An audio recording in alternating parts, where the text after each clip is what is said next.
Welcome to the Voxlore. Our channel produces immersive fantasy audiobooks for entertainment and storytelling enjoyment. All content, including narration, sound design, and storytelling elements, is created with passion for fantasy fans. The Strange Case of Dr. Jekyll and Mr. Hyde, by Robert Louis Stevenson. Chapter 1. Story of the Door.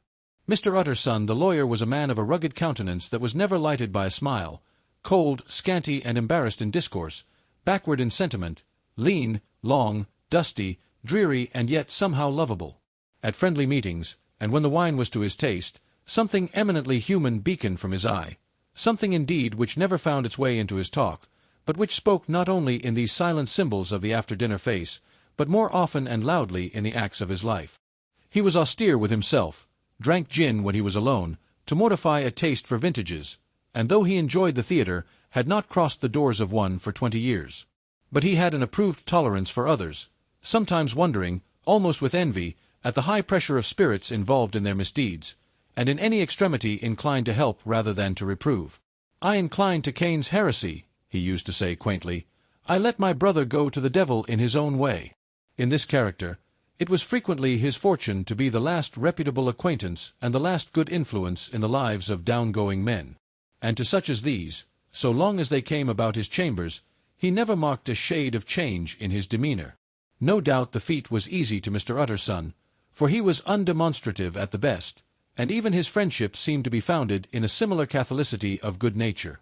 It is the mark of a modest man to accept his friendly circle ready-made from the hands of opportunity, and that was the lawyer's way. His friends were those of his own blood or those whom he had known the longest. His affections, like ivy, were the growth of time, they implied no aptness in the object. Hence, no doubt the bond that united him to Mr. Richard Enfield, his distant kinsman, the well-known man about town. It was a nut to crack for many, what these two could see in each other, or what subject they could find in common. It was reported by those who encountered them in their Sunday walks, that they said nothing, looked singularly dull, and would hail with obvious relief the appearance of a friend. For all that, the two men put the greatest store by these excursions, counted them the chief jewel of each week, and not only set aside occasions of pleasure, but even resisted the calls of business, that they might enjoy them uninterrupted. It chanced on one of these rambles that their way led them down a by-street in a busy quarter of London. The street was small and what is called quiet, but it drove a thriving trade on the weekdays. The inhabitants were all doing well, it seemed, and all emulously hoping to do better still, and laying out the surplus of their grains in coquetry, so that the shop-fronts stood along that thoroughfare with an air of invitation, like rows of smiling saleswomen. Even on Sunday, when it veiled its more florid charms and lay comparatively empty of passage, the street shone out in contrast to its dingy neighborhood, like a fire in a forest, and with its freshly painted shutters, well-polished brasses, and general cleanliness and gaiety of note, instantly caught and pleased the eye of the passenger. 2 doors from one corner, on the left hand going east the line was broken by the entry of a court, and just at that point a certain sinister block of building thrust forward its gable on the street. It was 2 stories high, showed no window, nothing but a door on the lower story and a blind forehead of discolored wall on the upper, and bore in every feature the marks of prolonged and sordid negligence. The door, which was equipped with neither bell nor knocker, was blistered and disdained. Tramps slouched into the recess and struck matches on the panels.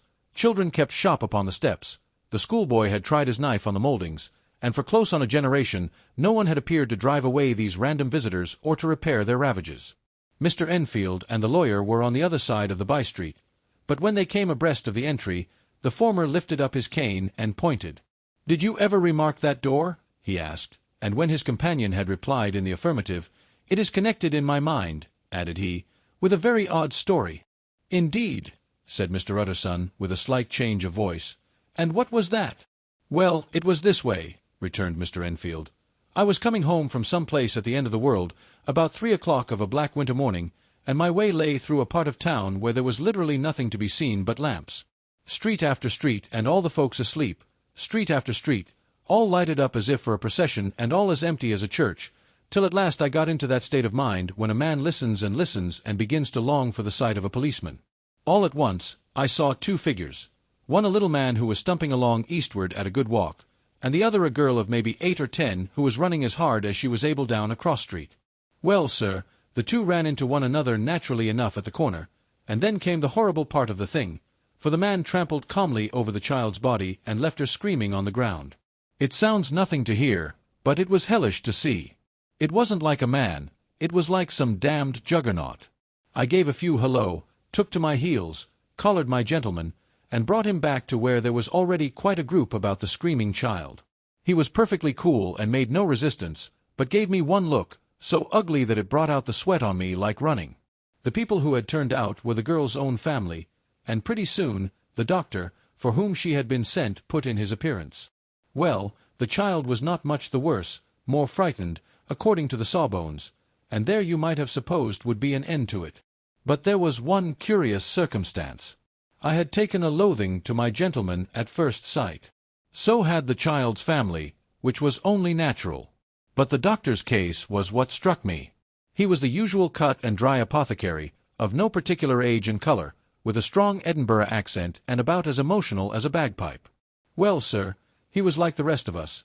Every time he looked at my prisoner, I saw that Sawbones turned sick and white with a desire to kill him. I knew what was in his mind, just as he knew what was in mine, and killing being out of the question, we did the next best.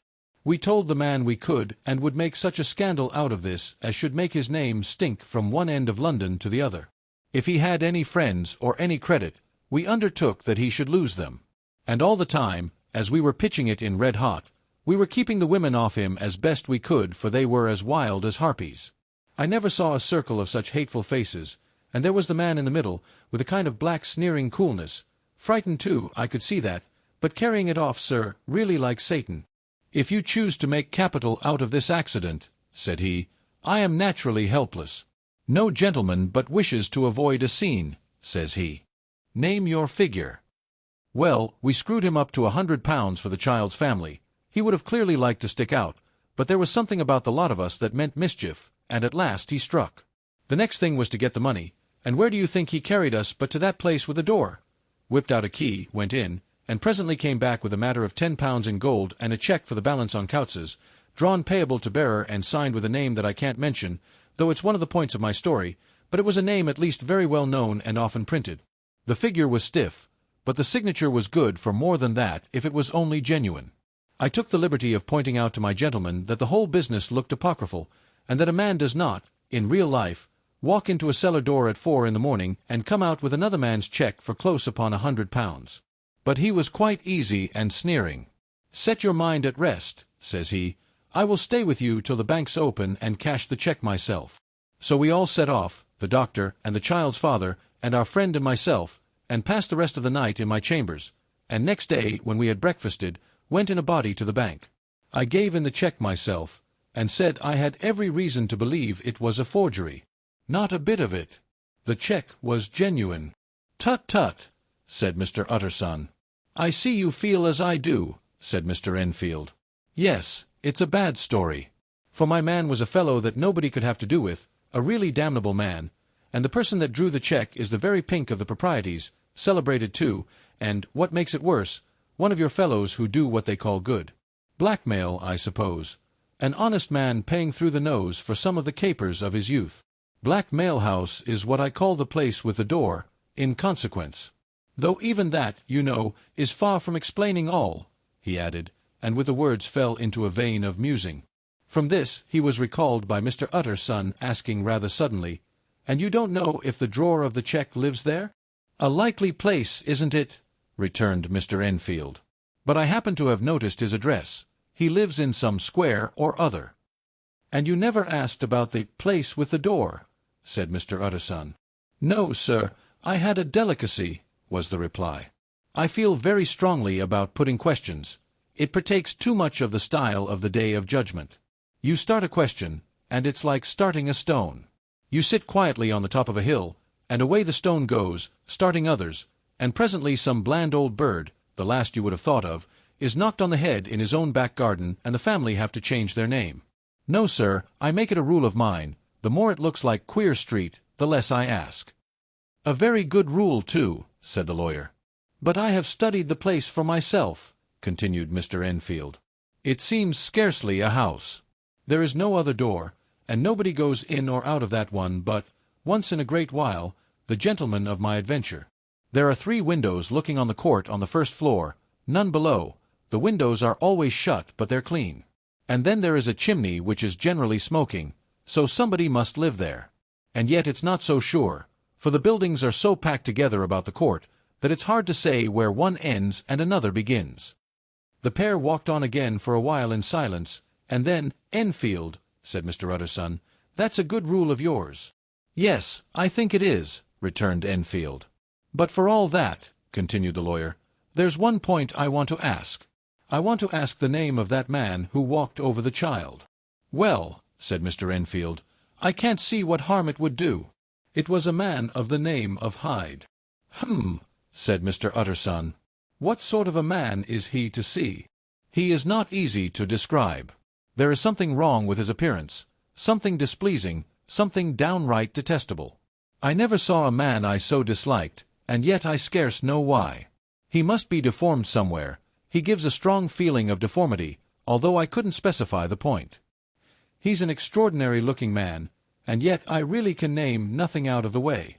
No, sir, I can make no hand of it. I can't describe him, and it's not want of memory, for I declare I can see him this moment."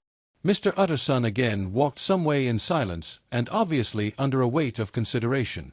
"You are sure he used a key?" he inquired at last. "My dear sir," began Enfield, surprised out of himself. "Yes, I know," said Utterson. "I know it must seem strange. The fact is, if I do not ask you the name of the other party, it is because I know it already. You see, Richard, your tale has gone home. If you have been inexact in any point, you had better correct it." "I think you might have warned me," returned the other with a touch of sullenness. "But I have been pedantically exact, as you call it. The fellow had a key, and what's more, he has it still. I saw him use it not a week ago." Mr. Utterson sighed deeply, but said never a word, and the young man presently resumed. "Here is another lesson to say nothing," said he. "I am ashamed of my long tongue. Let us make a bargain never to refer to this again." "With all my heart," said the lawyer. "I shake hands on that, Richard." Chapter 2. Search for Mr. Hyde. That evening Mr. Utterson came home to his bachelor house in sombre spirits and sat down to dinner without relish. It was his custom of a Sunday, when this meal was over, to sit close by the fire, a volume of some dry divinity on his reading desk, until the clock of the neighboring church rang out the hour of 12, when he would go soberly and gratefully to bed. On this night, however, as soon as the cloth was taken away, he took up a candle and went into his business room. There he opened his safe, took from the most private part of it a document endorsed on the envelope as Dr. Jekyll's will, and sat down with a clouded brow to study its contents. The will was holograph, for Mr. Utterson, though he took charge of it now that it was made, had refused to lend the least assistance in the making of it.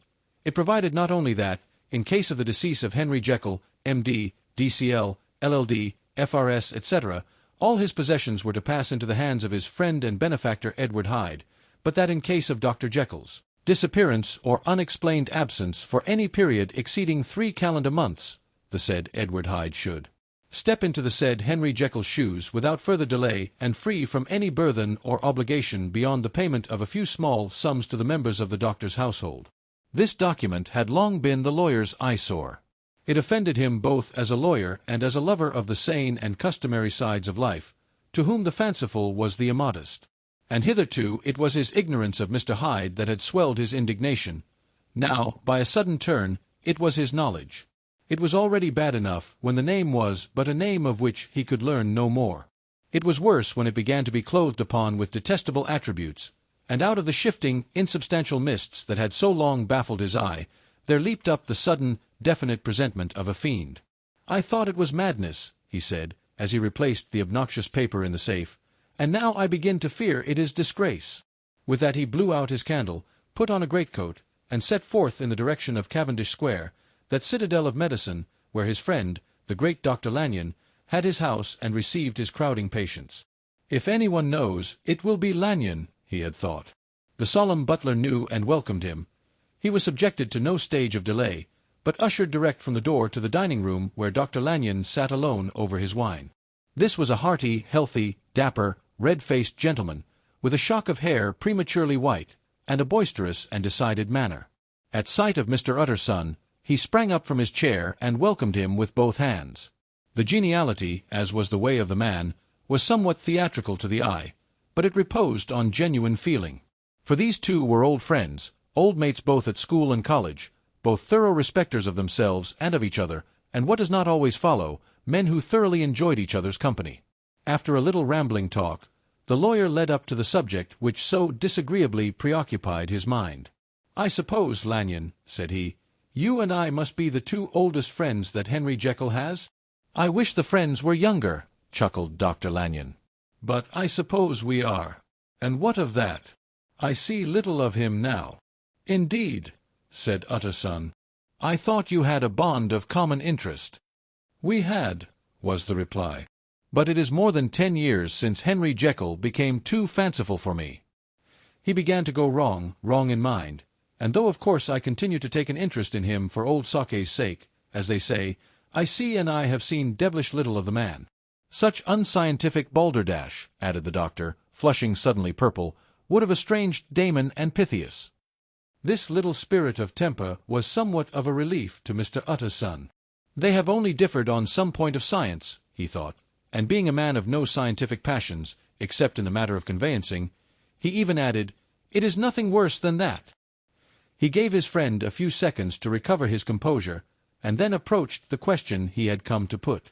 "Did you ever come across a protégé of his, one Hyde?" he asked. "Hyde?" repeated Lanyon. "No. Never heard of him. Since my time." That was the amount of information that the lawyer carried back with him to the great, dark bed on which he tossed to and fro, until the small hours of the morning began to grow large. It was a night of little ease to his toiling mind, toiling in mere darkness and besieged by questions. 6 o'clock struck on the bells of the church that was so conveniently near to Mr. Utterson's dwelling, and still he was digging at the problem. Hitherto it had touched him on the intellectual side alone, but now his imagination also was engaged, or rather enslaved, and as he lay and tossed in the gross darkness of the night and the curtained room, Mr. Enfield's tale went by before his mind in a scroll of lighted pictures. He would be aware of the great field of lamps of a nocturnal city, then of the figure of a man walking swiftly, then of a child running from the doctor's, and then these met, and that human juggernaut trod the child down and passed on regardless of her screams. Or else he would see a room in a rich house, where his friend lay asleep, dreaming and smiling at his dreams, and then the door of that room would be opened, the curtains of the bed plucked apart, the sleeper recalled, and lo! there would stand by his side a figure to whom power was given, and even at that dead hour, he must rise and do its bidding. The figure in these two phases haunted the lawyer all night, and if at any time he dozed over, it was but to see it glide more stealthily through sleeping houses, or move the more swiftly and still the more swiftly, even to dizziness, through wider labyrinths of lamplight city, and at every street corner crush a child and leave her screaming. And still the figure had no face by which he might know it. Even in his dreams, it had no face, or one that baffled him and melted before his eyes. And thus it was that there sprang up and grew apace in the lawyer's mind a singularly strong, almost an inordinate curiosity to behold the features of the real Mr. Hyde. If he could but once set eyes on him, he thought the mystery would lighten and perhaps roll altogether away, as was the habit of mysterious things when well examined. He might see a reason for his friend's strange preference or bondage, call it which you please, and even for the startling clause of the will. At least it would be a face worth seeing, the face of a man who was without bowels of mercy, a face which had but to show itself to raise up, in the mind of the unimpressionable Enfield, a spirit of enduring hatred. From that time forward, Mr. Utterson began to haunt the door in the by-street of shops. In the morning before office hours, at noon when business was plenty and time scarce, at night under the face of the fogged city moon, by all lights and at all hours of solitude or concourse, the lawyer was to be found on his chosen post. If he be Mr. Hyde, he had thought, I shall be Mr. Seek. And at last his patience was rewarded. It was a fine dry night, frost in the air, the streets as clean as a ballroom floor, the lamps unshaken by any wind, drawing a regular pattern of light and shadow. By 10 o'clock, when the shops were closed, the by-street was very solitary and, in spite of the low growl of London from all round, very silent. Small sounds carried far. Domestic sounds out of the houses were clearly audible on either side of the roadway, and the rumor of the approach of any passenger preceded him by a long time. Mr. Utterson had been some minutes at his post, when he was aware of an odd light footstep drawing near.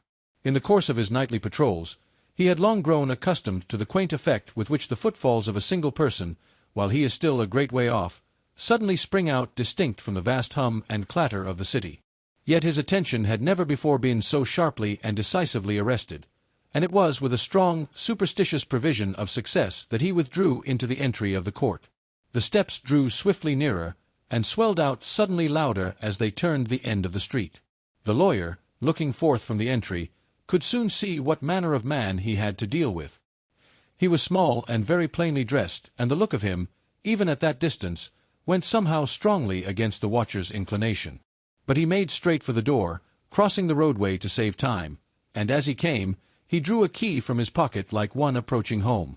Mr. Utterson stepped out and touched him on the shoulder as he passed. "Mr. Hyde, I think." Mr. Hyde shrank back with a hissing intake of the breath. But his fear was only momentary, and though he did not look the lawyer in the face, he answered coolly enough, "That is my name. What do you want?" "I see you are going in," returned the lawyer. "I am an old friend of Dr. Jekyll's, Mr. Utterson of Gaunt Street.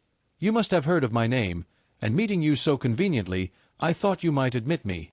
"You will not find Dr. Jekyll. He is from home," replied Mr. Hyde, blowing in the key. And then suddenly, but still without looking up, "How did you know me?" he asked. "On your side," said Mr. Utterson. "Will you do me a favor?"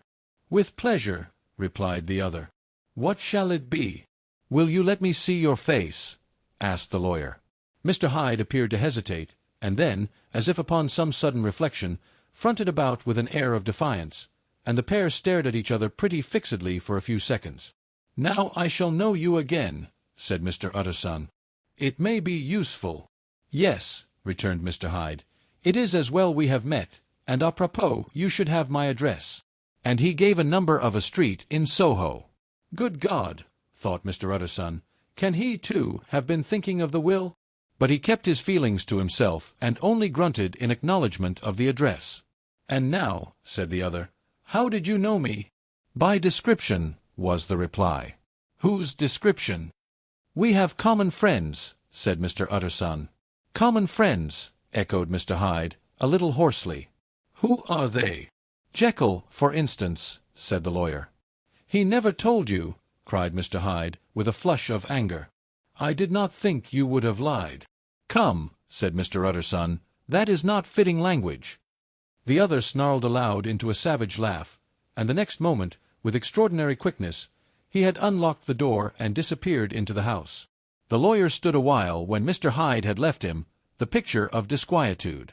Then he began slowly to mount the street, pausing every step or two and putting his hand to his brow like a man in mental perplexity. The problem he was thus debating as he walked was one of a class that is rarely solved. Mr. Hyde was pale and dwarfish. He gave an impression of deformity without any nameable malformation. He had a displeasing smile. He had borne himself to the lawyer with a sort of murderous mixture of timidity and boldness, and he spoke with a husky, whispering, and somewhat broken voice. All these were points against him, but not all of these together could explain the hitherto unknown disgust, loathing, and fear with which Mr. Utterson regarded him. "There must be something else," said the perplexed gentleman. "There is something more, if I could find a name for it. God bless me, the man seems hardly human. Something troglodytic, shall we say? Or can it be the old story of Dr. Fell? Or is it the mere radiance of a foul soul that thus transpires through, and transfigures, its clay continent? The last, I think. For, oh my poor old Harry Jekyll, if ever I read Satan's signature upon a face, it is on that of your new friend." Round the corner from the by-street there was a square of ancient, handsome houses, now for the most part decayed from their high estate, and let in flats and chambers to all sorts and conditions of men, map engravers, architects, shady lawyers, and the agents of obscure enterprises. One house, however, second from the corner, was still occupied entire, and at the door of this, which wore a great air of wealth and comfort, though it was now plunged in darkness except for the fanlight, Mr. Utterson stopped and knocked. A well-dressed, elderly servant opened the door. "Is Dr. Jekyll at home, Poole?" asked the lawyer. "I will see Mr. Utterson," said Poole, admitting the visitor, as he spoke, into a large, low-roofed, comfortable hall paved with flags, warmed, after the fashion of a country house, by a bright, open fire, and furnished with costly cabinets of oak. "Will you wait here by the fire, sir? Or shall I give you a light in the dining-room?" "Here, thank you," said the lawyer, and he drew near and leaned on the tall fender. This hall, in which he was now left alone, was a pet fancy of his friend the doctor's, and Utterson himself was wont to speak of it as the pleasantest room in London. But tonight there was a shudder in his blood. The face of Hyde sat heavy on his memory. He felt, what was rare with him, a nausea and distaste of life, and in the gloom of his spirits he seemed to read a menace in the flickering of the firelight on the polished cabinets and the uneasy starting of the shadow on the roof. He was ashamed of his relief when Poole presently returned to announce that Dr. Jekyll was gone out. "I saw Mr. Hyde go in by the old dissecting-room, Poole," he said. "Is that right, when Dr. Jekyll is from home?" "Quite right, Mr. Utterson, sir," replied the servant. "Mr. Hyde has a key." "Your master seems to repose a great deal of trust in that young man, Poole," resumed the other musingly.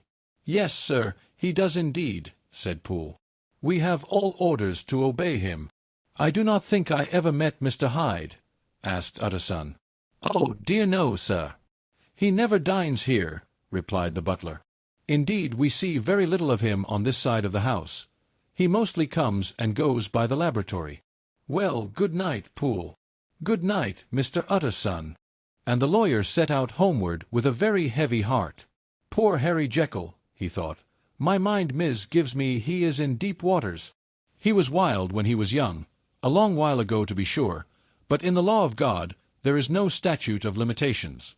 Aye, it must be that, the ghost of some old sin, the cancer of some concealed disgrace, punishment coming, pedi claudo, years after memory has forgotten and self-love condoned the fault." And the lawyer, scared by the thought, brooded a while on his own past, groping in all the corners of memory, lest by chance some jack-in-the-box of an old iniquity should leap to light there. His past was fairly blameless.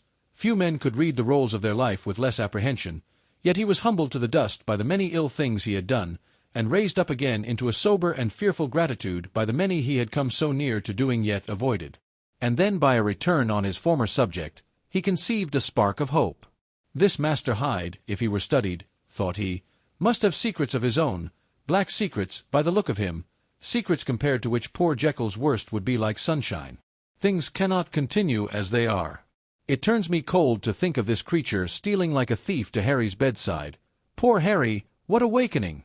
And the danger of it, for if this Hyde suspects the existence of the will, he may grow impatient to inherit. I must put my shoulders to the wheel, if Jekyll will but let me," he added, "if Jekyll will only let me." For once more he saw before his mind's eye, as clear as transparency, the strange clauses of the will. Chapter 3. Dr. Jekyll was quite at ease. A fortnight later, by excellent good fortune, the doctor gave one of his pleasant dinners to some 5 or 6 old cronies, all intelligent, reputable men and all judges of good wine, and Mr. Utterson so contrived that he remained behind after the others had departed. This was no new arrangement, but a thing that had befallen many scores of times. Where Utterson was liked, he was liked well. Hosts loved to detain the dry lawyer, when the light-hearted and loose-tongued had already their foot on the threshold.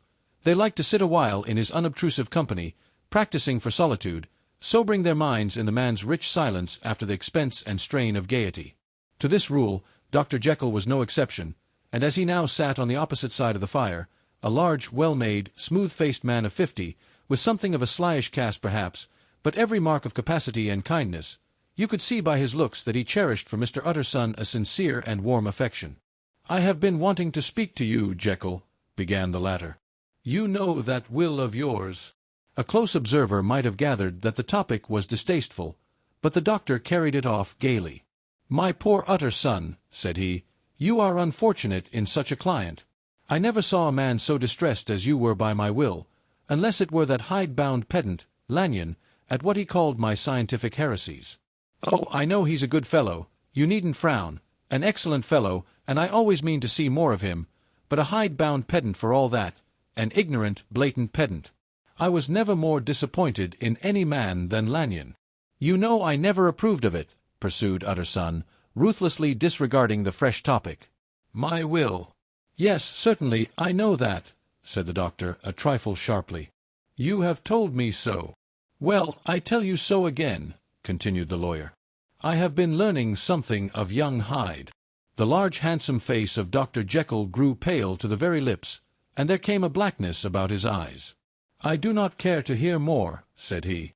"This is a matter I thought we had agreed to drop." "What I heard was abominable," said Utterson.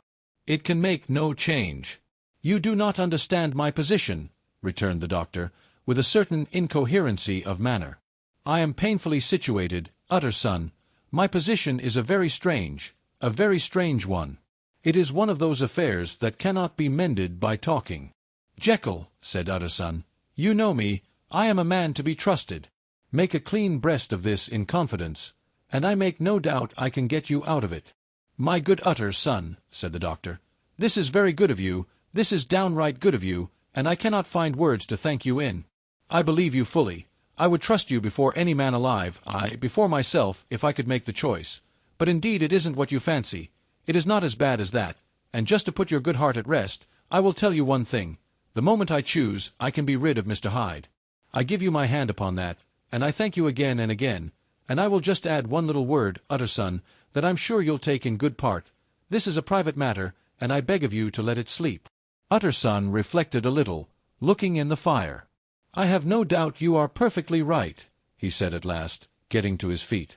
"Well, but since we have touched upon this business, and for the last time I hope," continued the doctor, "there is one point I should like you to understand. I have really a very great interest in poor Hyde. I know you have seen him. He told me so, and I fear he was rude. But I do sincerely take a very great interest in that young man, and if I am taken away, Utterson, I wish you to promise me that you will bear with him and get his rights for him. I think you would, if you knew all, and it would be a weight off my mind if you would promise." "I can't pretend that I shall ever like him," said the lawyer. "I don't ask that," pleaded Jekyll, laying his hand upon the other's arm. "I only ask for justice. I only ask you to help him for my sake, when I am no longer here." Utterson heaved an irrepressible sigh. "Well," said he, "I promise." Chapter 4. The Carew Murder Case. Nearly a year later, in the month of October 18, London was startled by a crime of singular ferocity and rendered all the more notable by the high position of the victim. The details were few and startling. A maid-servant living alone in a house not far from the river had gone upstairs to bed about 11. Although a fog rolled over the city in the small hours, the early part of the night was cloudless, and the lane, which the maid's window overlooked, was brilliantly lit by the full moon. It seems she was romantically given, for she sat down upon her box, which stood immediately under the window, and fell into a dream of musing. Never, she used to say, with streaming tears, when she narrated that experience, never had she felt more at peace with all men or thought more kindly of the world. And as she so sat, she became aware of an aged beautiful gentleman with white hair, drawing near along the lane, and advancing to meet him, another and very small gentleman, to whom at first she paid less attention. When they had come within speech, which was just under the maid's eyes, the older man bowed and accosted the other with a very pretty manner of politeness. It did not seem as if the subject of his address were of great importance. Indeed, from his pointing, it sometimes appeared as if he were only inquiring his way, but the moon shone on his face as he spoke, and the girl was pleased to watch it. It seemed to breathe such an innocent and old-world kindness of disposition, yet with something high too, as of a well-founded self-content. Presently her eye wandered to the other, and she was surprised to recognize in him a certain Mr. Hyde, who had once visited her master and for whom she had conceived a dislike. He had in his hand a heavy cane, with which he was trifling, but he answered never a word, and seemed to listen with an ill-contained impatience. And then all of a sudden he broke out in a great flame of anger, stamping with his foot, brandishing the cane, and carrying on, as the maid described it, like a madman. The old gentleman took a step back, with the air of one very much surprised and a trifle hurt, and at that Mr. Hyde broke out of all bounds and clubbed him to the earth. And next moment, with ape-like fury, he was trampling his victim under foot and hailing down a storm of blows, under which the bones were audibly shattered and the body jumped upon the roadway. At the horror of these sights and sounds, the maid fainted. It was 2 o'clock when she came to herself and called for the police. The murderer was gone long ago, but there lay his victim in the middle of the lane, incredibly mangled. The stick with which the deed had been done, although it was of some rare and very tough and heavy wood, had broken in the middle under the stress of this insensate cruelty, and one splintered half had rolled in the neighboring gutter. The other, without doubt, had been carried away by the murderer. A purse and gold watch were found upon the victim, but no cards or papers, except a sealed and stamped envelope, which he had been probably carrying to the post, and which bore the name and address of Mr. Utterson. This was brought to the lawyer the next morning, before he was out of bed, and he had no sooner seen it and been told the circumstances than he shot out a solemn lip. "I shall say nothing till I have seen the body," said he. "This may be very serious. Have the kindness to wait while I dress." And with the same grave countenance he hurried through his breakfast and drove to the police station, whither the body had been carried. As soon as he came into the cell, he nodded. "Yes," said he, "I recognize him. I am sorry to say that this is Sir Danvers Carew." "Good God, sir!" exclaimed the officer. "Is it possible?" And the next moment his eye lighted up with professional ambition. "This will make a deal of noise," he said, "and perhaps you can help us to the man." And he briefly narrated what the maid had seen, and showed the broken stick. Mr. Utterson had already quailed at the name of Hyde, but when the stick was laid before him, he could doubt no longer. Broken and battered as it was, he recognized it for one that he had himself presented many years before to Henry Jekyll. "Is this Mr. Hyde a person of small stature?" he inquired. "Particularly small and particularly wicked-looking is what the maid calls him," said the officer. Mr. Utterson reflected, and then, raising his head, "If you will come with me in my cab," he said, "I think I can take you to his house." It was by this time about 9 in the morning, and the first fog of the season. A great chocolate-colored pall lowered over heaven, but the wind was continually charging and routing these embattled vapors, so that as the cab crawled from street to street, Mr. Utterson beheld a marvelous number of degrees and hues of twilight, for here it would be dark like the back end of evening, and there would be a glow of a rich, lurid brown, like the light of some strange conflagration, and here, for a moment, the fog would be quite broken up, and a haggard shaft of daylight would glance in between the swirling wreaths. The dismal quarter of Soho seen under these changing glimpses, with its muddy ways, and slatternly passengers, and its lamps, which had never been extinguished or had been kindled afresh to combat this mournful reinvasion of darkness, seemed, in the lawyer's eyes, like a district of some city in a nightmare. The thoughts of his mind, besides, were of the gloomiest dye, and when he glanced at the companion of his drive, he was conscious of some touch of that terror of the law and the law's officers, which may at times assail the most honest. As the cab drew up before the address indicated, the fog lifted a little and showed him a dingy street, a gin palace, a low French eating-house, a shop for the retail of penny numbers and two-penny salads, many ragged children huddled in the doorways, and many women of many different nationalities passing out, key in hand, to have a morning glass, and the next moment the fog settled down again upon that part, as brown as umber, and cut him off from his blackguardly surroundings. This was the home of Henry Jekyll's favourite, of a man who was heir to 250,000 sterling. An ivory-faced and silvery-haired old woman opened the door. She had an evil face, smoothed by hypocrisy, but her manners were excellent. Yes, she said, this was Mr. Hyde's, but he was not at home. He had been in that night very late, but he had gone away again in less than an hour. There was nothing strange in that. His habits were very irregular, and he was often absent. For instance, it was nearly 2 months since she had seen him till yesterday. "Very well, then, we wish to see his rooms," said the lawyer, and when the woman began to declare it was impossible, "I had better tell you who this person is," he added. "This is Inspector Newcomen of Scotland Yard." A flash of odious joy appeared upon the woman's face. "Ah," said she, "he is in trouble. What has he done?" Mr. Utterson and the inspector exchanged glances. "He don't seem a very popular character," observed the latter. "And now, my good woman, just let me and this gentleman have a look about us." In the whole extent of the house, which but for the old woman remained otherwise empty, Mr. Hyde had only used a couple of rooms, but these were furnished with luxury and good taste. A closet was filled with wine, the plate was of silver, the napery elegant, a good picture hung upon the walls, a gift, as Utterson supposed, from Henry Jekyll, who was much of a connoisseur, and the carpets were of many plies and agreeable in colour. At this moment, however, the rooms bore every mark of having been recently and hurriedly ransacked. Clothes lay about the floor, with their pockets inside out. Lockfast drawers stood open, and on the hearth there lay a pile of grey ashes, as though many papers had been burned. From these embers the inspector disinterred the butt end of a green cheque-book, which had resisted the action of the fire. The other half of the stick was found behind the door, and as this clinched his suspicions, the officer declared himself delighted. A visit to the bank, where several £1,000s were found to be lying to the murderer's credit, completed his gratification. "You may depend upon it, sir," he told Mr. Utterson, "I have him in my hand. He must have lost his head, or he never would have left the stick or, above all, burned the cheque-book. Why, money's life to the man. We have nothing to do but wait for him at the bank, and get out the handbills." This last, however, was not so easy of accomplishment, for Mr. Hyde had numbered few familiars. Even the master of the servant maid had only seen him twice. His family could nowhere be traced. He had never been photographed, and the few who could describe him differed widely, as common observers will. Only on one point were they agreed, and that was the haunting sense of unexpressed deformity with which the fugitive impressed his beholders. Chapter 5. Incident of the Letter. It was late in the afternoon, when Mr. Utterson found his way to Dr. Jekyll's door, where he was at once admitted by Poole, and carried down by the kitchen offices and across a yard which had once been a garden, to the building which was indifferently known as the laboratory or dissecting rooms.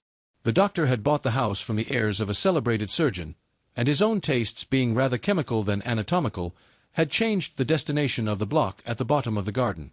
It was the first time that the lawyer had been received in that part of his friend's quarters, and he eyed the dingy, windowless structure with curiosity, and gazed round with a distasteful sense of strangeness as he crossed the theatre, once crowded with eager students and now lying gaunt and silent, the tables laden with chemical apparatus, the floor strewn with crates and littered with packing straw, and the light falling dimly through the foggy cupola. At the further end, a flight of stairs mounted to a door covered with red baize, and through this Mr. Utterson was at last received into the doctor's cabinet. It was a large room fitted round with glass presses, furnished, among other things, with a cheval-glass and a business table, and looking out upon the court by 3 dusty windows barred with iron. The fire burned in the grate. A lamp was set lighted on the chimney-shelf, for even in the houses the fog began to lie thickly, and there, close up to the warmth, sat Dr. Jekyll, looking deathly sick. He did not rise to meet his visitor, but held out a cold hand and bade him welcome in a changed voice. "And now," said Mr. Utterson, as soon as Poole had left them, "you have heard the news?" The doctor shuddered. "They were crying it in the square," he said. "I heard them in my dining-room." "One word," said the lawyer. "Carew was my client, but so are you, and I want to know what I am doing. You have not been mad enough to hide this fellow." "Utterson, I swear to God," cried the doctor, "I swear to God I will never set eyes on him again. I bind my honor to you that I am done with him in this world. It is all at an end. And indeed he does not want my help. You do not know him as I do. He is safe, he is quite safe. Mark my words, he will never more be heard of." The lawyer listened gloomily. He did not like his friend's feverish manner. "You seem pretty sure of him," said he, "and for your sake I hope you may be right. If it came to a trial, your name might appear." "I am quite sure of him," replied Jekyll. "I have grounds for certainty that I cannot share with anyone. But there is one thing on which you may advise me. I have received a letter, and I am at a loss whether I should show it to the police. I should like to leave it in your hands, Utterson. You would judge wisely, I am sure. I have so great a trust in you." "You fear, I suppose, that it might lead to his detection?" asked the lawyer. "No," said the other. "I cannot say that I care what becomes of Hyde. I am quite done with him. I was thinking of my own character, which this hateful business has rather exposed." Utterson ruminated a while. He was surprised at his friend's selfishness, and yet relieved by it. "Well," said he, at last, "let me see the letter." The letter was written in an odd, upright hand and signed Edward Hyde, and it signified, briefly enough, that the writer's benefactor, Dr. Jekyll, whom he had long so unworthily repaid for 1,000 generosities, need labor under no alarm for his safety, as he had means of escape on which he placed a sure dependence. The lawyer liked this letter well enough. It put a better color on the intimacy than he had looked for, and he blamed himself for some of his past suspicions. "Have you the envelope?" he asked. "I burned it," replied Jekyll, "before I thought what I was about. But it bore no postmark. The note was handed in." "Shall I keep this and sleep upon it?" asked Utterson. "I wish you to judge for me entirely," was the reply. "I have lost confidence in myself." "Well, I shall consider," returned the lawyer. "And now one word more. It was Hyde who dictated the terms in your will about that disappearance?" The doctor seemed seized with a qualm of faintness. He shut his mouth tight and nodded. "I knew it," said Utterson. "He meant to murder you. You had a fine escape." "I have had what is far more to the purpose," returned the doctor solemnly. "I have had a lesson. O God, Utterson, what a lesson I have had!" And he covered his face for a moment with his hands. On his way out, the lawyer stopped and had a word or two with Poole. "By the by," said he, "there was a letter handed in today. What was the messenger like?" But Poole was positive nothing had come except by post, and only circulars by that, he added. This news sent off the visitor with his fears renewed. Plainly the letter had come by the laboratory door. Possibly, indeed, it had been written in the cabinet, and if that were so, it must be differently judged, and handled with the more caution.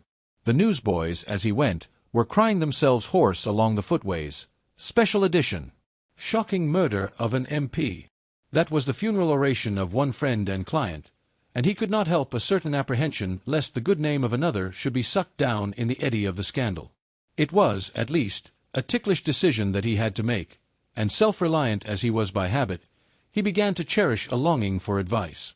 It was not to be had directly, but perhaps, he thought, it might be fished for.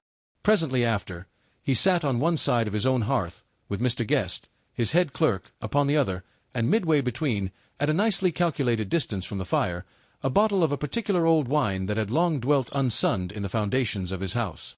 The fog still slept on the wing above the drowned city, where the lamps glimmered like carbuncles, and through the muffle and smother of these fallen clouds, the procession of the town's life was still rolling in through the great arteries with a sound as of a mighty wind. But the room was gay with firelight. In the bottle the acids were long ago resolved. The imperial dye had softened with time, as the color grows richer in stained windows, and the glow of hot autumn afternoons on hillside vineyards was ready to be set free and to disperse the fogs of London. Insensibly the lawyer melted. There was no man from whom he kept fewer secrets than Mr. Guest, and he was not always sure that he kept as many as he meant. Guest had often been on business to the doctor's. He knew Poole. He could scarce have failed to hear of Mr. Hyde's familiarity about the house. He might draw conclusions. Was it not as well, then, that he should see a letter which put that mystery to right? And above all, since Guest, being a great student and critic of handwriting, would consider the step natural and obliging? The clerk, besides, was a man of counsel. He could scarce read so strange a document without dropping a remark, and by that remark Mr. Utterson might shape his future course. "This is a sad business about Sir Danvers," he said. "Yes, sir, indeed. It has elicited a great deal of public feeling," returned Guest. "The man, of course, was mad." "I should like to hear your views on that," replied Utterson. "I have a document here in his handwriting. It is between ourselves, for I scarce know what to do about it. It is an ugly business at the best. But there it is, quite in your way, a murderer's autograph." Guest's eyes brightened, and he sat down at once and studied it with passion. "No, sir," he said, "not mad, but it is an odd hand." "And by all accounts a very odd writer," added the lawyer. Just then the servant entered with a note. "Is that from Dr. Jekyll, sir?" inquired the clerk. "I thought I knew the writing." "Anything private, Mr. Utterson?" "Only an invitation to dinner." "Why, do you want to see it?" "One moment." "I thank you, sir." And the clerk laid the 2 sheets of paper alongside and sedulously compared their contents. "Thank you, sir," he said at last, returning both. "It's a very interesting autograph." There was a pause, during which Mr. Utterson struggled with himself. "Why did you compare them, Guest?" he inquired suddenly. "Well, sir," returned the clerk, "there's a rather singular resemblance. The 2 hands are in many points identical, only differently sloped." "Rather quaint," said Utterson. "It is, as you say, rather quaint," returned Guest.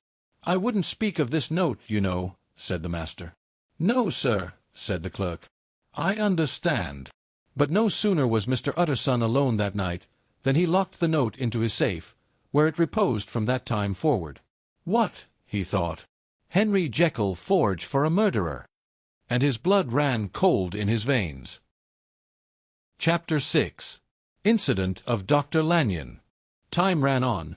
Thousands of pounds were offered in reward, for the death of Sir Danvers was resented as a public injury, but Mr. Hyde had disappeared out of the ken of the police as though he had never existed. Much of his past was unearthed, indeed, and all disreputable.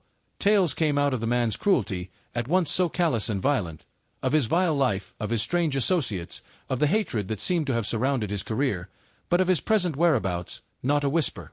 From the time he had left the house in Soho on the morning of the murder, he was simply blotted out, and gradually, as time drew on, Mr. Utterson began to recover from the hotness of his alarm, and to grow more at quiet with himself. The death of Sir Danvers was, to his way of thinking, more than paid for by the disappearance of Mr. Hyde.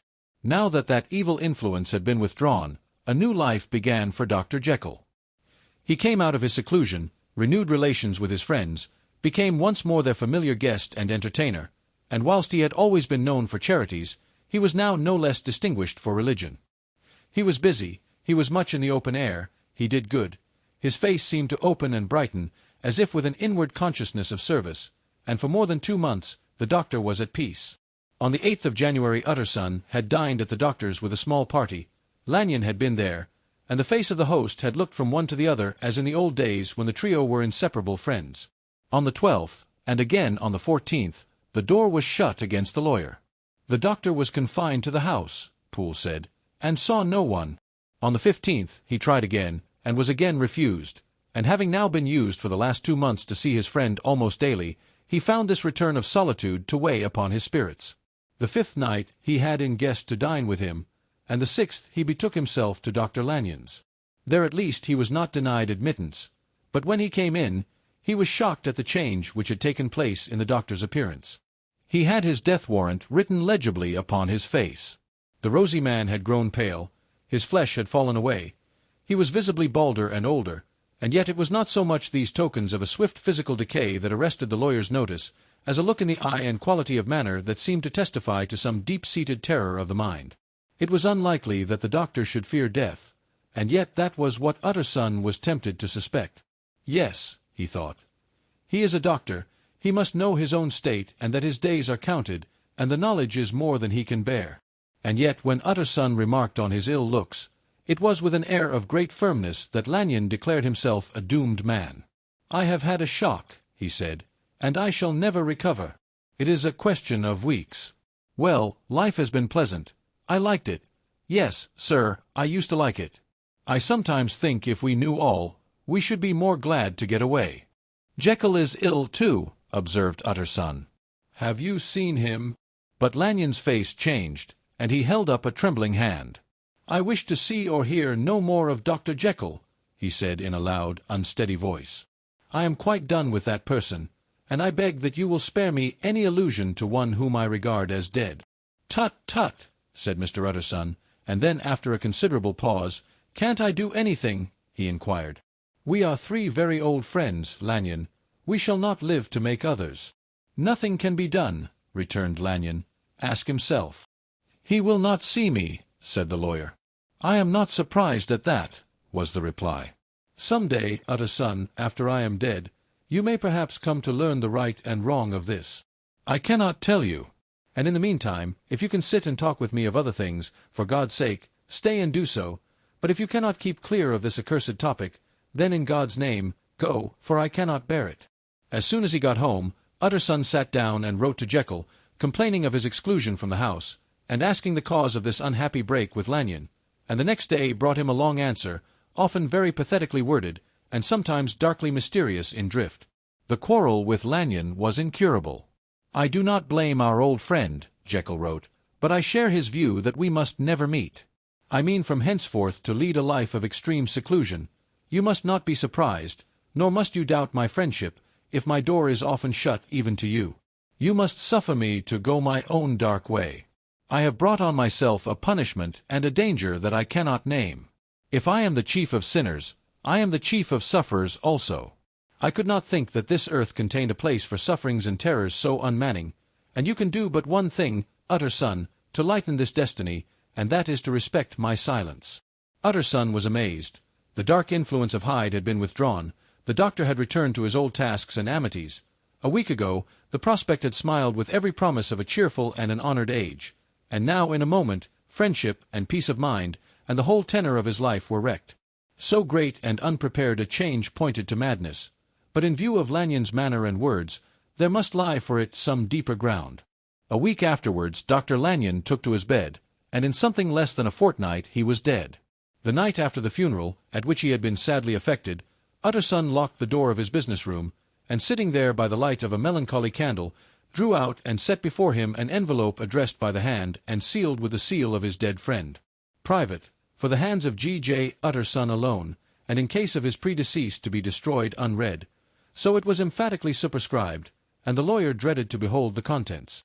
"I have buried one friend today," he thought. "What if this should cost me another?" And then he condemned the fear as a disloyalty, and broke the seal.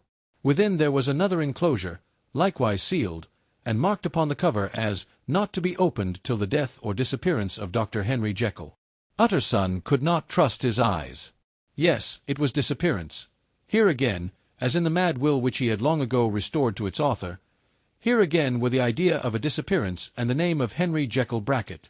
But in the will, that idea had sprung from the sinister suggestion of the man Hyde. It was set there with a purpose all too plain and horrible. Written by the hand of Lanyon, what should it mean? A great curiosity came on the trustee to disregard the prohibition and dive at once to the bottom of these mysteries. But professional honor and faith to his dead friend were stringent obligations, and the packet slept in the inmost corner of his private safe. It is one thing to mortify curiosity, another to conquer it, and it may be doubted if, from that day forth, Utterson desired the society of his surviving friend with the same eagerness. He thought of him kindly, but his thoughts were disquieted and fearful. He went to call indeed, but he was perhaps relieved to be denied admittance. Perhaps, in his heart, he preferred to speak with Poole upon the doorstep and surrounded by the air and sounds of the open city, rather than to be admitted into that house of voluntary bondage, and to sit and speak with its inscrutable recluse. Poole had, indeed, no very pleasant news to communicate. The doctor, it appeared, now more than ever confined himself to the cabinet over the laboratory, where he would sometimes even sleep. He was out of spirits, he had grown very silent, he did not read. It seemed as if he had something on his mind. Utterson became so used to the unvarying character of these reports, that he fell off little by little in the frequency of his visits. Chapter 7. Incident at the Window. It chanced on Sunday, when Mr. Utterson was on his usual walk with Mr. Enfield, that their way lay once again through the by-street, and that when they came in front of the door, both stopped to gaze on it. "Well," said Enfield, "that story's at an end at least. We shall never see more of Mr. Hyde." "I hope not," said Utterson. "Did I ever tell you that I once saw him, and shared your feeling of repulsion?" "It was impossible to do the one without the other," returned Enfield. "And by the way, what an ass you must have thought me, not to know that this was a back way to Dr. Jekyll's. It was partly your own fault that I found it out, even when I did." "So you found it out, did you?" said Utterson. "But if that be so, we may step into the court and take a look at the windows. To tell you the truth, I am uneasy about poor Jekyll, and even outside, I feel as if the presence of a friend might do him good." The court was very cool and a little damp, and full of premature twilight, although the sky, high up overhead, was still bright with sunset. The middle one of the three windows was halfway open, and sitting close beside it, taking the air with an infinite sadness of mien, like some disconsolate prisoner, Utterson saw Dr. Jekyll. "What, Jekyll!" he cried. "I trust you are better." "I am very low, Utterson," replied the doctor drearily. "Very low. It will not last long, thank God." "You stay too much indoors," said the lawyer. "You should be out, whipping up the circulation like Mr. Enfield and me. This is my cousin, Mr. Enfield, Dr. Jekyll. Come now, get your hat and take a quick turn with us." "You are very good," sighed the other. "I should like to very much. But no, no, no, it is quite impossible. I dare not. But indeed, Utterson, I am very glad to see you. This is really a great pleasure. I would ask you and Mr. Enfield up, but the place is really not fit." "Why, then," said the lawyer good-naturedly, "the best thing we can do is to stay down here and speak with you from where we are." "That is just what I was about to venture to propose," returned the doctor with a smile. But the words were hardly uttered, before the smile was struck out of his face and succeeded by an expression of such abject terror and despair as froze the very blood of the two gentlemen below. They saw it but for a glimpse, for the window was instantly thrust down, but that glimpse had been sufficient, and they turned and left the court without a word. In silence, too, they traversed the by-street, and it was not until they had come into a neighbouring thoroughfare, where even upon a Sunday there were still some stirrings of life, that Mr. Utterson at last turned and looked at his companion. They were both pale, and there was an answering horror in their eyes. "God forgive us, God forgive us," said Mr. Utterson. But Mr. Enfield only nodded his head very seriously, and walked on once more in silence. Chapter 8. The Last Night. Mr. Utterson was sitting by his fireside one evening after dinner, when he was surprised to receive a visit from Poole. "Bless me, Poole, what brings you here?" he cried, and then taking a second look at him, "What ails you?" he added. "Is the doctor ill?" "Mr. Utterson," said the man, "there is something wrong." "Take a seat, and here is a glass of wine for you," said the lawyer. "Now, take your time, and tell me plainly what you want." "You know the doctor's ways, sir," replied Poole, "and how he shuts himself up. Well, he's shut up again in the cabinet, and I don't like it, sir. I wish I may die if I like it. Mr. Utterson, sir, I'm afraid." "Now, my good man," said the lawyer, "be explicit. What are you afraid of?" "I've been afraid for about a week," returned Poole, doggedly disregarding the question, "and I can bear it no more." The man's appearance amply bore out his words. His manner was altered for the worse, and except for the moment when he had first announced his terror, he had not once looked the lawyer in the face. Even now, he sat with a glass of wine untasted on his knee, and his eyes directed to a corner of the floor. "I can bear it no more," he repeated. "Come," said the lawyer, "I see you have some good reason, Poole. I see there is something seriously amiss. Try to tell me what it is." "I think there's been foul play," said Poole, hoarsely. "Foul play!" cried the lawyer, a good deal frightened and rather inclined to be irritated in consequence. "What foul play? What does the man mean?" "I daren't say, sir," was the answer. "But will you come along with me and see for yourself?" Mr. Utterson's only answer was to rise and get his hat and greatcoat, but he observed with wonder the greatness of the relief that appeared upon the butler's face, and perhaps with no less, that the wine was still untasted when he set it down to follow. It was a wild, cold, seasonable night of March, with a pale moon, lying on her back as though the wind had tilted her, and flying wrack of the most diaphanous and lawny texture. The wind made talking difficult, and flecked the blood into the face. It seemed to have swept the streets unusually bare of passengers, besides, for Mr. Utterson thought he had never seen that part of London so deserted. He could have wished it otherwise. Never in his life had he been conscious of so sharp a wish to see and touch his fellow creatures, for struggle as he might, there was borne in upon his mind a crushing anticipation of calamity. The square, when they got there, was full of wind and dust, and the thin trees in the garden were lashing themselves along the railing. Poole, who had kept all the way a pace or two ahead, now pulled up in the middle of the pavement, and in spite of the biting weather, took off his hat and mopped his brow with a red pocket-handkerchief. But for all the hurry of his coming, these were not the dews of exertion that he wiped away, but the moisture of some strangling anguish, for his face was white and his voice, when he spoke, harsh and broken. "Well, sir," he said, "here we are, and God grant there be nothing wrong." "Amen, Poole," said the lawyer. Thereupon the servant knocked in a very guarded manner, the door was opened on the chain, and a voice asked from within, "Is that you, Poole?" "It's all right," said Poole. "Open the door."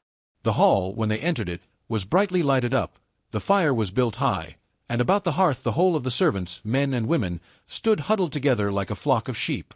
At the sight of Mr. Utterson, the housemaid broke into hysterical whimpering, and the cook, crying out, "Bless God! It's Mr. Utterson!" ran forward as if to take him in her arms. What? "Are you all here?" said the lawyer peevishly. "Very irregular, very unseemly. Your master would be far from pleased." "They're all afraid," said Poole. Blank silence followed, no one protesting. Only the maid lifted her voice, and now wept loudly. "Hold your tongue," Poole said to her, with a ferocity of accent that testified to his own jangled nerves. And indeed, when the girl had so suddenly raised the note of her lamentation, they had all started and turned towards the inner door with faces of dreadful expectation. "And now," continued the butler, addressing the knife-boy, "reach me a candle, and we'll get this through hands at once." And then he begged Mr. Utterson to follow him, and led the way to the back garden. "Now, sir," said he, "you come as gently as you can. I want you to hear, and I don't want you to be heard." And see here, sir, if by any chance he was to ask you in, don't go." Mr. Utterson's nerves, at this unlooked-for termination, gave a jerk that nearly threw him from his balance, but he recollected his courage and followed the butler into the laboratory building through the surgical theatre, with its lumber of crates and bottles, to the foot of the stair. Here Poole motioned him to stand on one side and listen, while he himself, setting down the candle and making a great and obvious call on his resolution, mounted the steps and knocked with a somewhat uncertain hand on the red baize of the cabinet door. "Mr. Utterson, sir, asking to see you," he called, and even as he did so, once more violently signed to the lawyer to give ear. A voice answered from within. "Tell him I cannot see anyone," it said complainingly.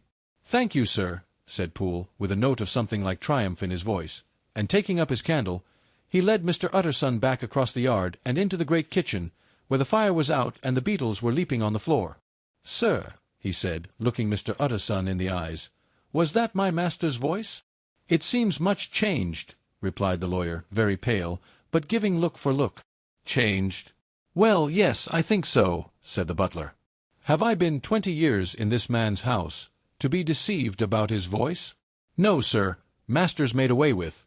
He was made away with 8 days ago, when we heard him cry out upon the name of God, and who's in there instead of him, and why it stays there, is a thing that cries to heaven, Mr. Utterson. This is a very strange tale, Poole. This is rather a wild tale, my man," said Mr. Utterson, biting his finger. "Suppose it were as you suppose, supposing Dr. Jekyll to have been, well, murdered, what could induce the murderer to stay? That won't hold water. It doesn't commend itself to reason." "Well, Mr. Utterson, you are a hard man to satisfy, but I'll do it yet," said Poole. "All this last week, you must know him, or it, whatever it is that lives in that cabinet, has been crying night and day for some sort of medicine and cannot get it to his mind. It was sometimes his way, the master's, that is, to write his orders on a sheet of paper and throw it on the stair. We've had nothing else this week back, nothing but papers and a closed door, and the very meals left there to be smuggled in when nobody was looking. Well, sir, every day, and twice and thrice in the same day, there have been orders and complaints, and I have been sent flying to all the wholesale chemists in town. Every time I brought the stuff back, there would be another paper telling me to return it, because it was not pure, and another order to a different firm. This drug is wanted bitter bad, sir, whatever for." "Have you any of these papers?" asked Mr. Utterson. Poole felt in his pocket and handed out a crumpled note, which the lawyer, bending nearer to the candle, carefully examined. Its contents ran thus: "Dr. Jekyll presents his compliments to Messrs. Ma. He assures them that their last sample is impure and quite useless for his present purpose. In the year 18, Dr. J. purchased a somewhat large quantity from Messrs. M. He now begs them to search with most sedulous care, and should any of the same quality be left, forward it to him at once. Expense is no consideration. The importance of this to Dr. J. can hardly be exaggerated." So far the letter had run composedly enough, but here, with a sudden splutter of the pen, the writer's emotion had broken loose. "For God's sake," he added, "find me some of the old." "This is a strange note," said Mr. Utterson, and then sharply, "How do you come to have it open?" "The man at Maw's was main angry, sir, and he threw it back to me like so much dirt," returned Poole. "This is unquestionably the doctor's hand, do you know?" resumed the lawyer. "I thought it looked like it," said the servant rather sulkily, and then, with another voice, "But what matters hand of right?" he said. "I've seen him." "Seen him," repeated Mr. Utterson. "Well, that's it," said Poole. "It was this way. I came suddenly into the theatre from the garden. It seems he had slipped out to look for this drug or whatever it is, for the cabinet door was open, and there he was at the far end of the room digging among the crates. He looked up when I came in, gave a kind of cry, and whipped upstairs into the cabinet. It was but for 1 minute that I saw him, but the hair stood upon my head like quills. Sir, if that was my master, why had he a mask upon his face? If it was my master, why did he cry out like a rat, and run from me? I have served him long enough." And then the man paused and passed his hand over his face. "These are all very strange circumstances," said Mr. Utterson, "but I think I begin to see daylight. Your master, Poole, is plainly seized with one of those maladies that both torture and deform the sufferer. Hence, for aught I know, the alteration of his voice. Hence the mask and the avoidance of his friends. Hence his eagerness to find this drug, by means of which the poor soul retains some hope of ultimate recovery. God grant that he be not deceived. There is my explanation. It is sad enough, Poole, and appalling to consider, but it is plain and natural, hangs well together, and delivers us from all exorbitant alarms. Sir, said the butler, turning to a sort of mottled pallor, that thing was not my master, and there's the truth. My master, here he looked round him and began to whisper, is a tall, fine build of a man, and this was more of a dwarf. Utterson attempted to protest. Oh, sir, cried Poole, do you think I do not know my master after 20 years? Do you think I do not know where his head comes to in the cabinet door, where I saw him every morning of my life? No, sir, that thing in the mask was never Dr. Jekyll. God knows what it was, but it was never Dr. Jekyll, and it is the belief of my heart that there was murder done. Poole, replied the lawyer, if you say that, it will become my duty to make certain. Much as I desire to spare your master's feelings, much as I am puzzled by this note which seems to prove him to be still alive, I shall consider it my duty to break in that door. Ah, Mr. Utterson, that's talking, cried the butler. And now comes the second question, resumed Utterson. Who is going to do it? Why, you and me, sir, was the undaunted reply. That's very well said, returned the lawyer, and whatever comes of it, I shall make it my business to see you are no loser. There is an axe in the theatre, continued Poole, and you might take the kitchen poker for yourself. The lawyer took that rude but weighty instrument into his hand, and balanced it. Do you know, Poole, he said, looking up, that you and I are about to place ourselves in a position of some peril? You may say so, sir, indeed, returned the butler. It is well, then, that we should be frank, said the other. We both think more than we have said. Let us make a clean breast. This masked figure that you saw, did you recognize it? Well, sir, it went so quick, and the creature was so doubled up, that I could hardly swear to that, was the answer. But if you mean, was it Mr. Hyde? Why, yes, I think it was. You see, it was much of the same bigness, and it had the same quick, light way with it, and then who else could have got in by the laboratory door? You have not forgot, sir, that at the time of the murder he had still the key with him? But that's not all. I don't know, Mr. Utterson, if you ever met this Mr. Hyde. Yes, said the lawyer, I once spoke with him. Then you must know as well as the rest of us that there was something queer about that gentleman, something that gave a man a turn. I don't know rightly how to say it, sir, beyond this, that you felt in your marrow kind of cold and thin. I own I felt something of what you describe, said Mr. Utterson. Quite so, sir, returned Poole. Well, when that masked thing like a monkey jumped from among the chemicals and whipped into the cabinet, it went down my spine like ice. Oh, I know it's not evidence, Mr. Utterson. I'm book-learned enough for that. But a man has his feelings, and I give you my Bible word it was Mr. Hyde. Aye, said the lawyer. My fears incline to the same point. Evil, I fear, founded, evil was sure to come, of that connection. I believe you. I believe poor Harry is killed, and I believe his murderer, for what purpose God alone can tell, is still lurking in his victim's room. Well, let our name be Vengeance. Call Bradshaw. The footman came at the summons, very white and nervous. Pull yourself together, Bradshaw, said the lawyer. This suspense, I know, is telling upon all of you, but it is now our intention to make an end of it. Poole, here, and I are going to force our way into the cabinet. If all is well, my shoulders are broad enough to bear the blame. Meanwhile, lest anything should really be amiss, or any malefactor seek to escape by the back, you and the boy must go round the corner with a pair of good sticks and take your post at the laboratory door. We give you 10 minutes to get to your stations. As Bradshaw left, the lawyer looked at his watch. And now, Poole, let us get to ours, he said, and taking the poker under his arm, led the way into the yard. The scud had banked over the moon, and it was now quite dark. The wind, which only broke in puffs and draughts into that deep well of building, tossed the light of the candle to and fro about their steps, until they came into the shelter of the theatre, where they sat down silently to wait. London hummed solemnly all around, but nearer at hand, the stillness was only broken by the sounds of a footfall moving to and fro along the cabinet floor. "So it will walk all day, sir," whispered Poole. "Aye, and the better part of the night. Only when a new sample comes from the chemist, there's a bit of a break. Ah, it's an ill conscience that's such an enemy to rest. Ah, sir, there's blood foully shed in every step of it. But hark again, a little closer. Put your heart in your ears, Mr. Utterson, and tell me, is that the doctor's foot?" The steps fell lightly and oddly, with a certain swing, for all they went so slowly. It was different indeed from the heavy creaking tread of Henry Jekyll. Utterson sighed. "Is there never anything else?" he asked. Poole nodded. "Once," he said. "Once I heard it weeping." "Weeping? How that?" said the lawyer, conscious of a sudden chill of horror. "Weeping like a woman or a lost soul," said the butler. "I came away with that upon my heart, that I could have wept too." But now the 10 minutes drew to an end. Poole disinterred the axe from under a stack of packing straw. The candle was set upon the nearest table to light them to the attack, and they drew near with bated breath to where that patient foot was still going up and down, in the quiet of the night. "Jekyll," cried Utterson with a loud voice, "I demand to see you." He paused a moment, but there came no reply. "I give you fair warning, our suspicions are aroused, and I must and shall see you," he resumed. "If not by fair means, then by foul, if not of your consent, then by brute force." "Utterson," said the voice, "for God's sake, have mercy."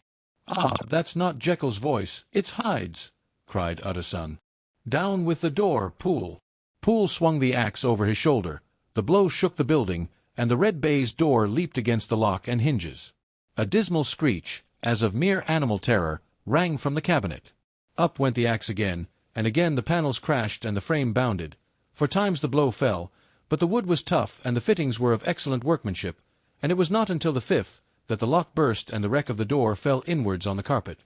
The besiegers, appalled by their own riot and the stillness that had succeeded, stood back a little and peered in. There lay the cabinet before their eyes in the quiet lamplight, a good fire glowing and chattering on the hearth, the kettle singing its thin strain, a drawer or two open, papers neatly set forth on the business table, and nearer the fire, the things laid out for tea. The quietest room, you would have said, and, but for the glazed presses full of chemicals, the most commonplace that night in London. Right in the middle there lay the body of a man sorely contorted and still twitching. They drew near on tiptoe, turned it on its back, and beheld the face of Edward Hyde. He was dressed in clothes far too large for him, clothes of the doctor's bigness. The cords of his face still moved with a semblance of life, but life was quite gone, and by the crushed phial in the hand and the strong smell of kernels that hung upon the air, Utterson knew that he was looking on the body of a self-destroyer. "We have come too late," he said sternly, "whether to save or punish. Hyde is gone to his account, and it only remains for us to find the body of your master." The far greater proportion of the building was occupied by the theatre, which filled almost the whole ground story and was lighted from above, and by the cabinet, which formed an upper story at one end and looked upon the court. A corridor joined the theatre to the door on the by-street, and with this the cabinet communicated separately by a second flight of stairs. There were besides a few dark closets and a spacious cellar. All these they now thoroughly examined. Each closet needed but a glance, for all were empty, and all, by the dust that fell from their doors, had stood long unopened. The cellar, indeed, was filled with crazy lumber, mostly dating from the times of the surgeon who was Jekyll's predecessor, but even as they opened the door they were advertised of the uselessness of further search by the fall of a perfect mat of cobweb which had for years sealed up the entrance. Nowhere was there any trace of Henry Jekyll, dead or alive. Poole stamped on the flags of the corridor. "He must be buried here," he said, hearkening to the sound. "Or he may have fled," said Utterson, and he turned to examine the door in the by-street. It was locked, and lying near by on the flags, they found the key, already stained with rust. "This does not look like use," observed the lawyer. "Use," echoed Poole. "Do you not see, sir, it is broken? Much as if a man had stamped on it." "Aye," continued Utterson, "and the fractures, too, are rusty." The two men looked at each other with a scare. "This is beyond me, Poole," said the lawyer. "Let us go back to the cabinet." They mounted the stair in silence, and still with an occasional awestruck glance at the dead body, proceeded more thoroughly to examine the contents of the cabinet. At one table there were traces of chemical work, various measured heaps of some white salt being laid on glass saucers, as though for an experiment in which the unhappy man had been prevented. "That is the same drug that I was always bringing him," said Poole, and even as he spoke, the kettle with a startling noise boiled over. This brought them to the fireside, where the easy-chair was drawn cosily up, and the tea-things stood ready to the sitter's elbow, the very sugar in the cup. There were several books on a shelf. One lay beside the tea-things open, and Utterson was amazed to find it a copy of a pious work, for which Jekyll had several times expressed a great esteem, annotated, in his own hand with startling blasphemies. Next, in the course of their review of the chamber, the searchers came to the cheval-glass, into whose depths they looked with an involuntary horror. But it was so turned as to show them nothing but the rosy glow playing on the roof, the fire sparkling in 100 repetitions along the glazed front of the presses, and their own pale and fearful countenances stooping to look in. "This glass has seen some strange things, sir," whispered Poole. "And surely none stranger than itself," echoed the lawyer in the same tones. "For what did Jekyll—" He caught himself up at the word with a start, and then conquering the weakness, "What could Jekyll want with it?" he said. "You may say that," said Poole. Next they turned to the business table. On the desk, among the neat array of papers, a large envelope was uppermost, and bore, in the doctor's hand, the name of Mr. Utterson. The lawyer unsealed it, and several enclosures fell to the floor. The first was a will, drawn in the same eccentric terms as the one which he had returned 6 months before, to serve as a testament in case of death, and as a deed of gift in case of disappearance. But in place of the name of Edward Hyde, the lawyer, with indescribable amazement, read the name of Gabriel John Utterson. He looked at Poole, and then back at the paper, and last of all at the dead malefactor stretched upon the carpet. "My head goes round," he said.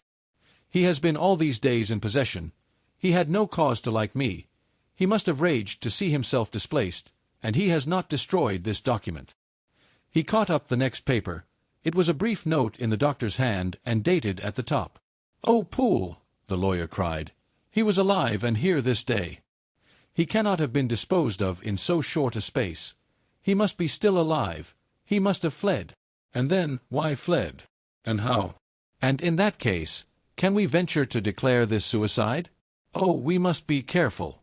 I foresee that we may yet involve your master in some dire catastrophe." "Why don't you read it, sir?" asked Poole. "Because I fear," replied the lawyer solemnly. "God grant I have no cause for it." And with that he brought the paper to his eyes and read as follows. "My dear Utterson, when this shall fall into your hands, I shall have disappeared. Under what circumstances I have not the penetration to foresee, but my instinct and all the circumstances of my nameless situation tell me that the end is sure and must be early. Go then, and first read the narrative which Lanyon warned me he was to place in your hands, and if you care to hear more, turn to the confession of your unworthy and unhappy friend, Henry Jekyll." "There was a third enclosure?" asked Utterson.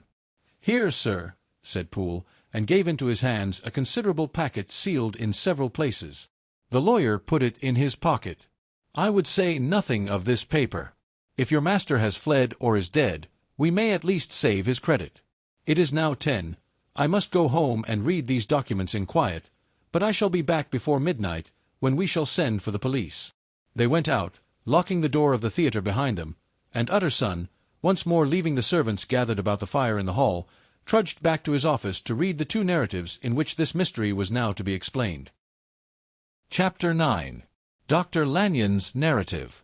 On the 9th of January, now 4 days ago, I received by the evening delivery a registered envelope, addressed in the hand of my colleague and old school companion, Henry Jekyll. I was a good deal surprised by this, for we were by no means in the habit of correspondence. I had seen the man, dined with him, indeed, the night before, and I could imagine nothing in our intercourse that should justify formality of registration. The contents increased my wonder, for this is how the letter ran.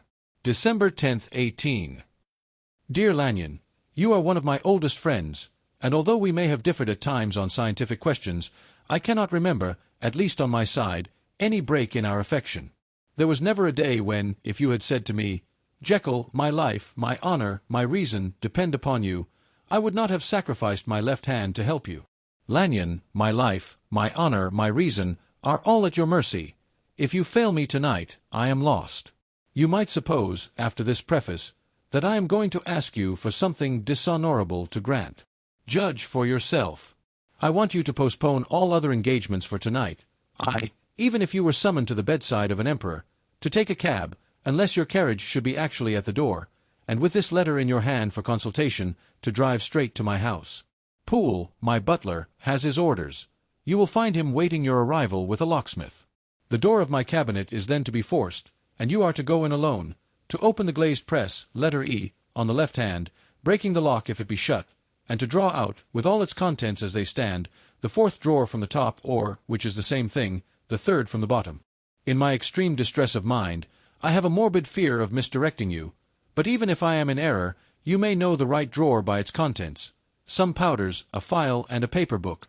This drawer I beg of you to carry back with you to Cavendish Square exactly as it stands. That is the first part of the service. Now for the second. You should be back, if you set out at once on the receipt of this, long before midnight, but I will leave you that amount of margin, not only in the fear of one of those obstacles that can neither be prevented nor foreseen, but because an hour when your servants are in bed is to be preferred for what will then remain to do. At midnight, then, I have to ask you to be alone in your consulting room, to admit with your own hand into the house a man who will present himself in my name, and to place in his hands the drawer that you will have brought with you from my cabinet. Then you will have played your part and earned my gratitude completely.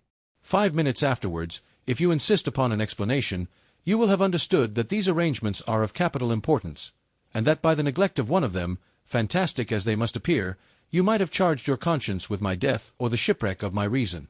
Confident as I am that you will not trifle with this appeal, my heart sinks and my hand trembles at the bare thought of such a possibility. Think of me at this hour, in a strange place, laboring under a blackness of distress that no fancy can exaggerate, and yet well aware that, if you will but punctually serve me, my troubles will roll away like a story that is told. Serve me, my dear Lanyon, and save. Your friend, H.J. P.S. I had already sealed this up when a fresh terror struck upon my soul.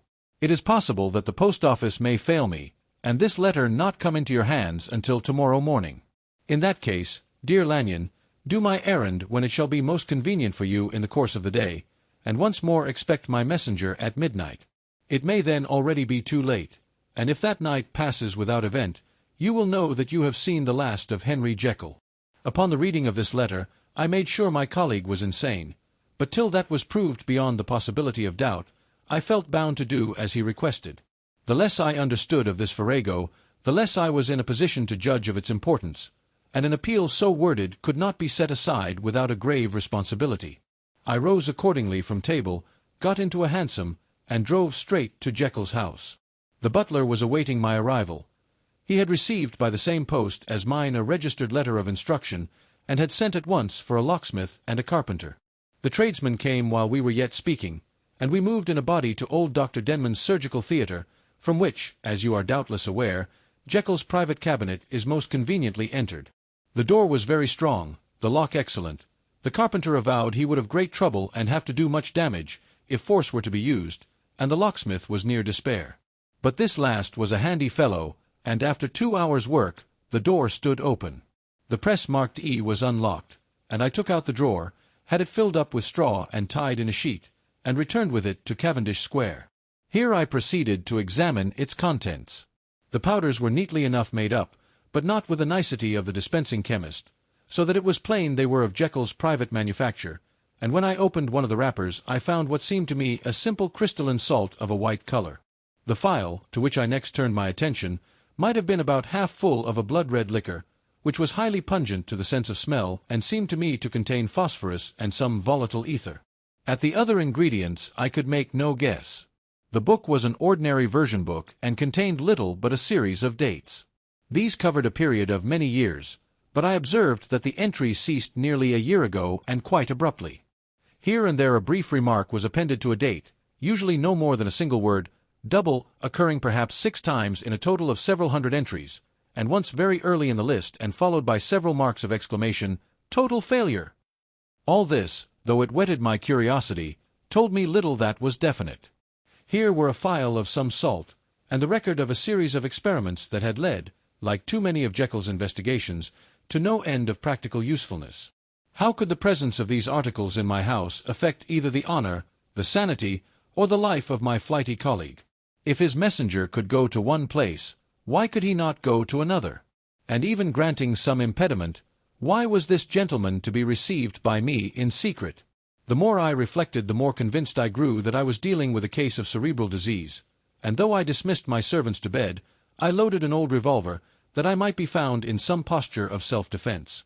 12 o'clock had scarce rung out over London, ere the knocker sounded very gently on the door. I went myself at the summons, and found a small man crouching against the pillars of the portico. "Are you come from Dr. Jekyll?" I asked. He told me yes by a constrained gesture, and when I had bidden him enter, he did not obey me without a searching backward glance into the darkness of the square. There was a policeman not far off, advancing with his bull's eye open, and at the sight I thought my visitor started and made greater haste. These particulars struck me, I confess, disagreeably, and as I followed him into the bright light of the consulting-room, I kept my hand ready on my weapon. Here, at last, I had a chance of clearly seeing him. I had never set eyes on him before, so much was certain. He was small, as I have said. I was struck besides with the shocking expression of his face, with his remarkable combination of great muscular activity and great apparent debility of constitution, and, last but not least, with the odd subjective disturbance caused by his neighborhood. This bore some resemblance to incipient rigor, and was accompanied by a marked sinking of the pulse. At the time, I set it down to some idiosyncratic, personal distaste, and merely wondered at the acuteness of the symptoms, but I have since had reason to believe the cause to lie much deeper in the nature of man, and to turn on some nobler hinge than the principle of hatred. This person, who had thus, from the first moment of his entrance, struck in me what I can only describe as a disgustful curiosity, was dressed in a fashion that would have made an ordinary person laughable. His clothes, that is to say, although they were of rich and sober fabric, were enormously too large for him in every measurement, the trousers hanging on his legs and rolled up to keep them from the ground, the waist of the coat below his haunches, and the collar sprawling wide upon his shoulders. Strange to relate, this ludicrous accoutrement was far from moving me to laughter. Rather, as there was something abnormal and misbegotten in the very essence of the creature that now faced me, something seizing, surprising, and revolting, this fresh disparity seemed but to fit in with and to reinforce it, so that to my interest in the man's nature and character there was added a curiosity as to his origin, his life, his fortune and status in the world. These observations, though they have taken so great a space to be set down in, were yet the work of a few seconds. My visitor was, indeed, on fire with sombre excitement. "Have you got it?" he cried. "Have you got it?" And so lively was his impatience that he even laid his hand upon my arm and sought to shake me.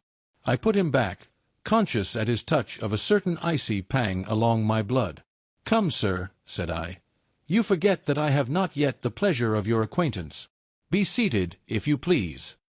And I showed him an example, and sat down myself in my customary seat, and with as fair an imitation of my ordinary manner to a patient, as the lateness of the hour, the nature of my preoccupations, and the horror I had of my visitor, would suffer me to muster. "I beg your pardon, Dr. Lanyon," he replied civilly enough. "What you say is very well founded, and my impatience has shown its heels to my politeness. I come here at the instance of your colleague, Dr. Henry Jekyll, on a piece of business of some moment, and I understood—" He paused and put his hand to his throat, and I could see, in spite of his collected manner, that he was wrestling against the approaches of the hysteria. "I understood a drawer." But here I took pity on my visitor's suspense, and some perhaps on my own growing curiosity. "There it is, sir," said I, pointing to the drawer, where it lay on the floor behind a table and still covered with a sheet. He sprang to it, and then paused, and laid his hand upon his heart. I could hear his teeth grate with the convulsive action of his jaws, and his face was so ghastly to see that I grew alarmed both for his life and reason. "Compose yourself," said I. He turned a dreadful smile to me, and as if with the decision of despair, plucked away the sheet. At sight of the contents, he uttered one loud sob of such immense relief that I sat petrified. And the next moment, in a voice that was already fairly well under control, "Have you a graduated glass?" he asked. I rose from my place with something of an effort and gave him what he asked. He thanked me with a smiling nod, measured out a few minims of the red tincture, and added one of the powders. The mixture, which was at first of a reddish hue, began, in proportion as the crystals melted, to brighten in color, to effervesce audibly, and to throw off small fumes of vapor. Suddenly, and at the same moment, the ebullition ceased, and the compound changed to a dark purple, which faded again more slowly to a watery green. My visitor, who had watched these metamorphoses with a keen eye, smiled, set down the glass upon the table, and then turned and looked upon me with an air of scrutiny. "And now," said he, "to settle what remains. Will you be wise? Will you be guided? Will you suffer me to take this glass in my hand, and to go forth from your house without further parley? Or has the greed of curiosity too much command of you? Think before you answer, for it shall be done as you decide. As you decide, you shall be left as you were before, and neither richer nor wiser, unless the sense of service rendered to a man in mortal distress may be counted as a kind of riches of the soul. Or, if you shall so prefer to choose, a new province of knowledge and new avenues to fame and power shall be laid open to you, here, in this room, upon the instant, and your sight shall be blasted by a prodigy to stagger the unbelief of Satan. Sir, said I, affecting a coolness that I was far from truly possessing, you speak enigmas, and you will perhaps not wonder that I hear you with no very strong impression of belief. But I have gone too far in the way of inexplicable services to pause before I see the end. It is well, replied my visitor. Lanyon, you remember your vows. What follows is under the seal of our profession. And now, you who have so long been bound to the most narrow and material views, you who have denied the virtue of transcendental medicine, you who have derided your superiors, behold. He put the glass to his lips and drank at one gulp. A cry followed. He reeled, staggered, clutched at the table and held on, staring with injected eyes, gasping with open mouth, and as I looked there came, I thought, a change. He seemed to swell. His face became suddenly black and the features seemed to melt and alter, and the next moment I had sprung to my feet and leaped back against the wall, my arms raised to shield me from that prodigy, my mind submerged in terror. "Oh God!" I screamed, and "Oh God!" again and again. For there before my eyes, pale and shaken, and half fainting, and groping before him with his hands, like a man restored from death, there stood Henry Jekyll. What he told me in the next hour, I cannot bring my mind to set on paper. I saw what I saw, I heard what I heard, and my soul sickened at it, and yet now when that sight has faded from my eyes, I ask myself if I believe it, and I cannot answer. My life is shaken to its roots, sleep has left me, the deadliest terror sits by me at all hours of the day and night, and I feel that my days are numbered, and that I must die, and yet I shall die incredulous. As for the moral turpitude that man unveiled to me, even with tears of penitence, I cannot, even in memory, dwell on it without a start of horror. I will say but one thing, Utterson, and that, if you can bring your mind to credit it, will be more than enough. The creature who crept into my house that night was, on Jekyll's own confession, known by the name of Hyde and hunted for in every corner of the land as the murderer of Carew.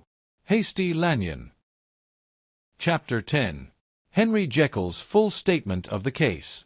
I was born in the year 18, to a large fortune, endowed besides with excellent parts, inclined by nature to industry, fond of the respect of the wise and good among my fellow men, and thus, as might have been supposed, with every guarantee of an honorable and distinguished future. And indeed the worst of my faults was a certain impatient gaiety of disposition, such as has made the happiness of many, but such as I found it hard to reconcile with my imperious desire to carry my head high, and wear a more than commonly grave countenance before the public. Hence it came about that I concealed my pleasures, and that when I reached years of reflection, and began to look round me and take stock of my progress and position in the world, I stood already committed to a profound duplicity of life. Many a man would have even blazoned such irregularities as I was guilty of, but from the high views that I had set before me, I regarded and hid them with an almost morbid sense of shame. It was thus rather the exacting nature of my aspirations than any particular degradation in my faults that made me what I was, and, with even a deeper trench than in the majority of men, severed in me those provinces of good and ill which divide and compound man's dual nature. In this case, I was driven to reflect deeply and inveterately on that hard law of life, which lies at the root of religion and is one of the most plentiful springs of distress. Though so profound a double-dealer, I was in no sense a hypocrite. Both sides of me were in dead earnest. I was no more myself when I laid aside restraint and plunged in shame than when I labored, in the eye of day, at the furtherance of knowledge or the relief of sorrow and suffering. And it chanced that the direction of my scientific studies, which led wholly towards the mystic and the transcendental, reacted and shed a strong light on this consciousness of the perennial war among my members. With every day, and from both sides of my intelligence, the moral and the intellectual, I thus drew steadily nearer to that truth, by whose partial discovery I have been doomed to such a dreadful shipwreck, that man is not truly one, but truly two. I say two, because the state of my own knowledge does not pass beyond that point. Others will follow, others will outstrip me on the same lines, and I hazard the guess that man will be ultimately known for a mere polity of multifarious, incongruous, and independent denizens. I, for my part, from the nature of my life, advanced infallibly in one direction and in one direction only. It was on the moral side, and in my own person, that I learned to recognize the thorough and primitive duality of man. I saw that, of the two natures that contended in the field of my consciousness, even if I could rightly be said to be either, it was only because I was radically both, and from an early date, even before the course of my scientific discoveries had begun to suggest the most naked possibility of such a miracle, I had learned to dwell with pleasure, as a beloved daydream, on the thought of the separation of these elements. If each, I told myself, could be housed in separate identities, life would be relieved of all that was unbearable. The unjust might go his way, delivered from the aspirations and remorse of his more upright twin, and the just could walk steadfastly and securely on his upward path, doing the good things in which he found his pleasure, and no longer exposed to disgrace and penitence by the hands of this extraneous evil. It was the curse of mankind that these incongruous faggots were thus bound together, that in the agonized womb of consciousness these polar twins should be continuously struggling. How, then, were they dissociated? I was so far in my reflections when, as I have said, a side light began to shine upon the subject from the laboratory table. I began to perceive more deeply than it has ever yet been stated the trembling immateriality, the mist-like transience, of this seemingly so solid body in which we walk attired. Certain agents I found to have the power to shake and pluck back that fleshly vestment, even as a wind might toss the curtains of a pavilion. For two good reasons, I will not enter deeply into this scientific branch of my confession. First, because I have been made to learn that the doom and burthen of our life is bound forever on man's shoulders, and when the attempt is made to cast it off, it but returns upon us with more unfamiliar and more awful pressure. Second, because, as my narrative will make, alas, too evident, my discoveries were incomplete. Enough, then, that I not only recognized my natural body from the mere aura and effulgence of certain of the powers that made up my spirit, but managed to compound a drug by which these powers should be dethroned from their supremacy, and a second form and countenance substituted, none the less natural to me because they were the expression, and bore the stamp, of lower elements in my soul. I hesitated long before I put this theory to the test of practice. I knew well that I risked death, for any drug that so potently controlled and shook the very fortress of identity might, by the least scruple of an overdose or at the least inopportunity in the moment of exhibition, utterly blot out that immaterial tabernacle which I looked to it to change. But the temptation of a discovery so singular and profound at last overcame the suggestions of alarm. I had long since prepared my tincture. I purchased at once, from a firm of wholesale chemists, a large quantity of a particular salt which I knew, from my experiments, to be the last ingredient required, and late one accursed night, I compounded the elements, watched them boil and smoke together in the glass, and when the ebullition had subsided, with a strong glow of courage, drank off the potion. The most racking pangs succeeded, a grinding in the bones, deadly nausea, and a horror of the spirit that cannot be exceeded at the hour of birth or death. Then these agonies began swiftly to subside, and I came to myself as if out of a great sickness.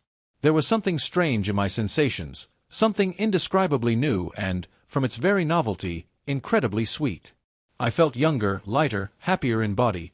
Within I was conscious of a heady recklessness, a current of disordered sensual images running like a mill race in my fancy, a solution of the bonds of obligation, an unknown but not an innocent freedom of the soul. I knew myself, at the first breath of this new life, to be more wicked, tenfold more wicked, sold a slave to my original evil, and the thought, in that moment, braced and delighted me like wine. I stretched out my hands, exulting in the freshness of these sensations, and in the act, I was suddenly aware that I had lost in stature. There was no mirror, at that date, in my room. That which stands beside me as I write, was brought there later on and for the very purpose of these transformations. The night, however, was far gone into the morning. The morning, black as it was nearly ripe for the conception of the day. The inmates of my house were locked in the most rigorous hours of slumber, and I determined, flushed as I was with hope and triumph, to venture in my new shape as far as to my bedroom. I crossed the yard, wherein the constellations looked down upon me. I could have thought, with wonder, the first creature of that sort that their unsleeping vigilance had yet disclosed to them. I stole through the corridors, a stranger in my own house, and coming to my room, I saw for the first time the appearance of Edward Hyde. I must here speak by theory alone, saying not that which I know, but that which I suppose to be most probable. The evil side of my nature, to which I had now transferred the stamping efficacy, was less robust and less developed than the good which I had just deposed. Again, in the course of my life, which had been, after all, 9/10 a life of effort, virtue, and control, it had been much less exercised and much less exhausted.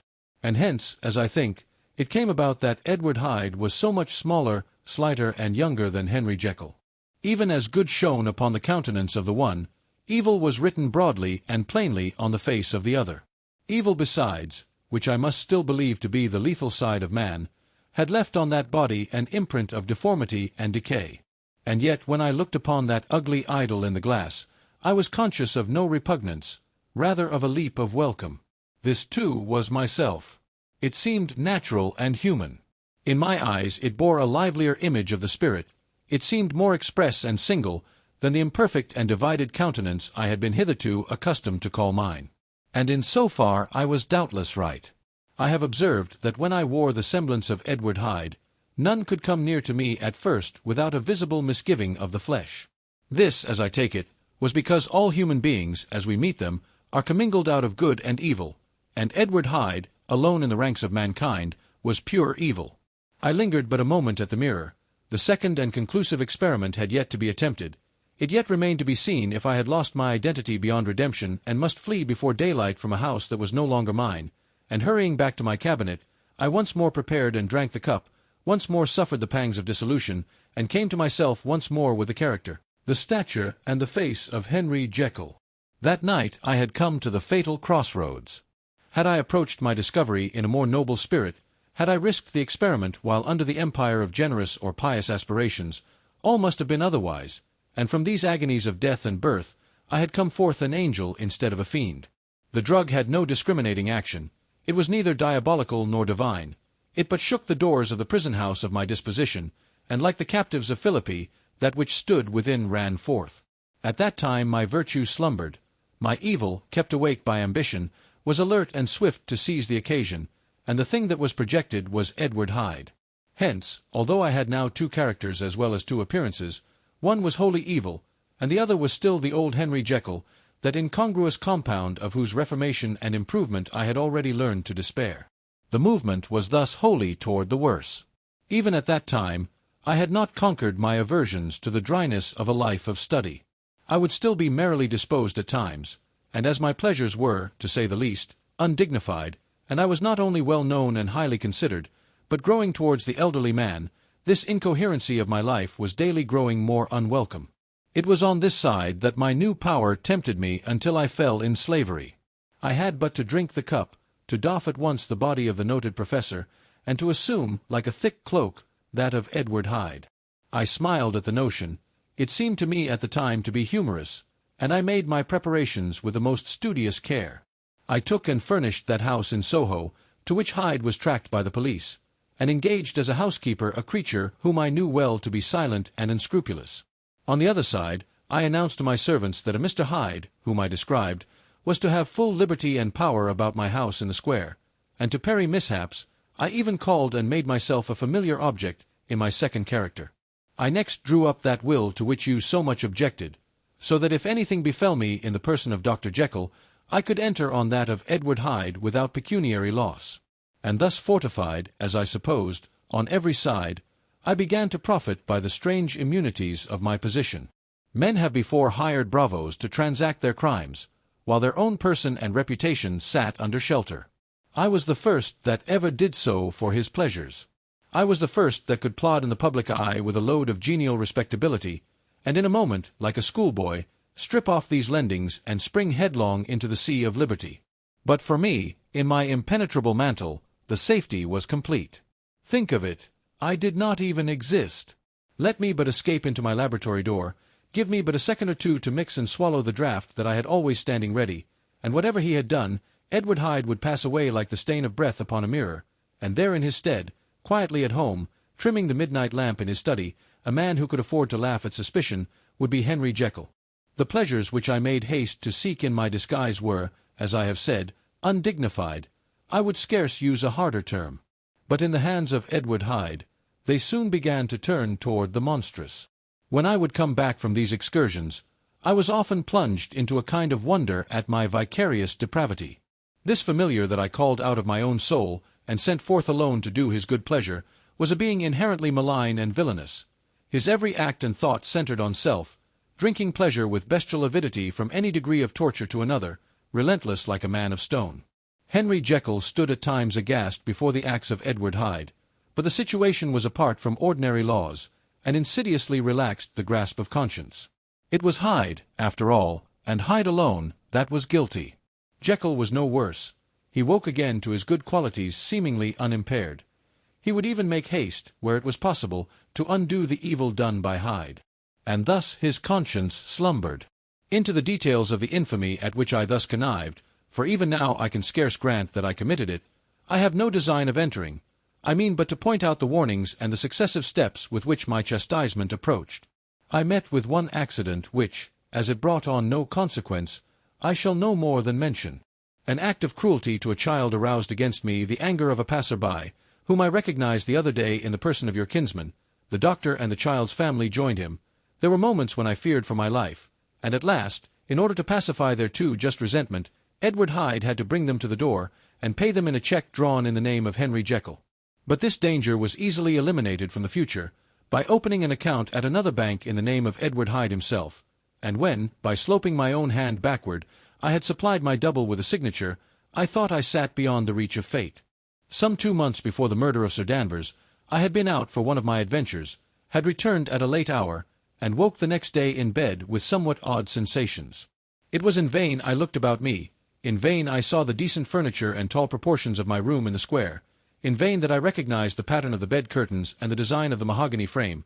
Something still kept insisting that I was not where I was, that I had not wakened where I seemed to be, but in the little room in Soho where I was accustomed to sleep in the body of Edward Hyde.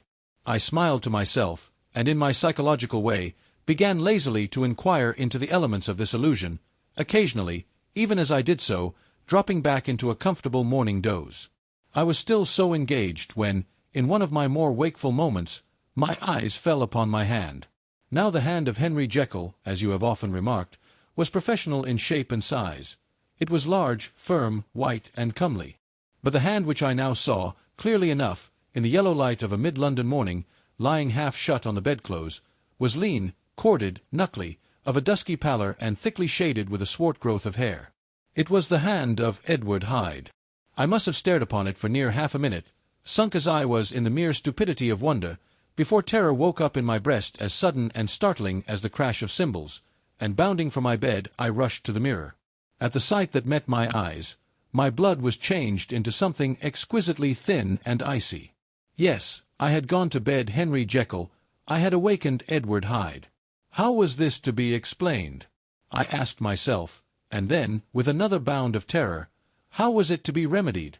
It was well on in the morning, the servants were up, all my drugs were in the cabinet, a long journey down 2 pairs of stairs, through the back passage, across the open court and through the anatomical theatre, from where I was then standing horror-struck.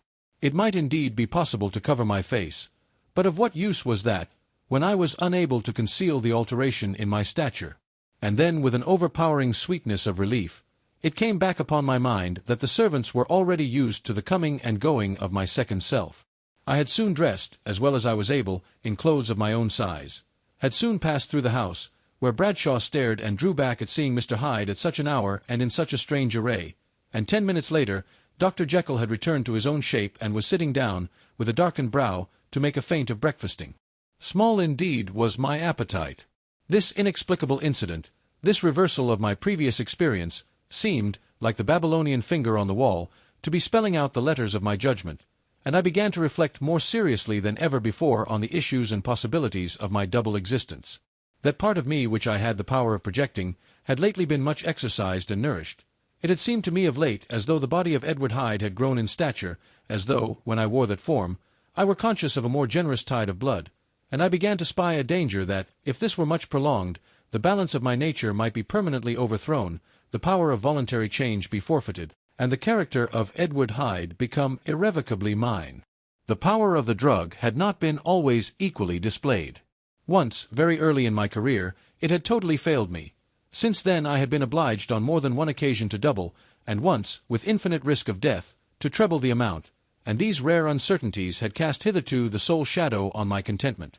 Now, however, and in the light of that morning's accident, I was led to remark that whereas, in the beginning, the difficulty had been to throw off the body of Jekyll, It had of late gradually but decidedly transferred itself to the other side.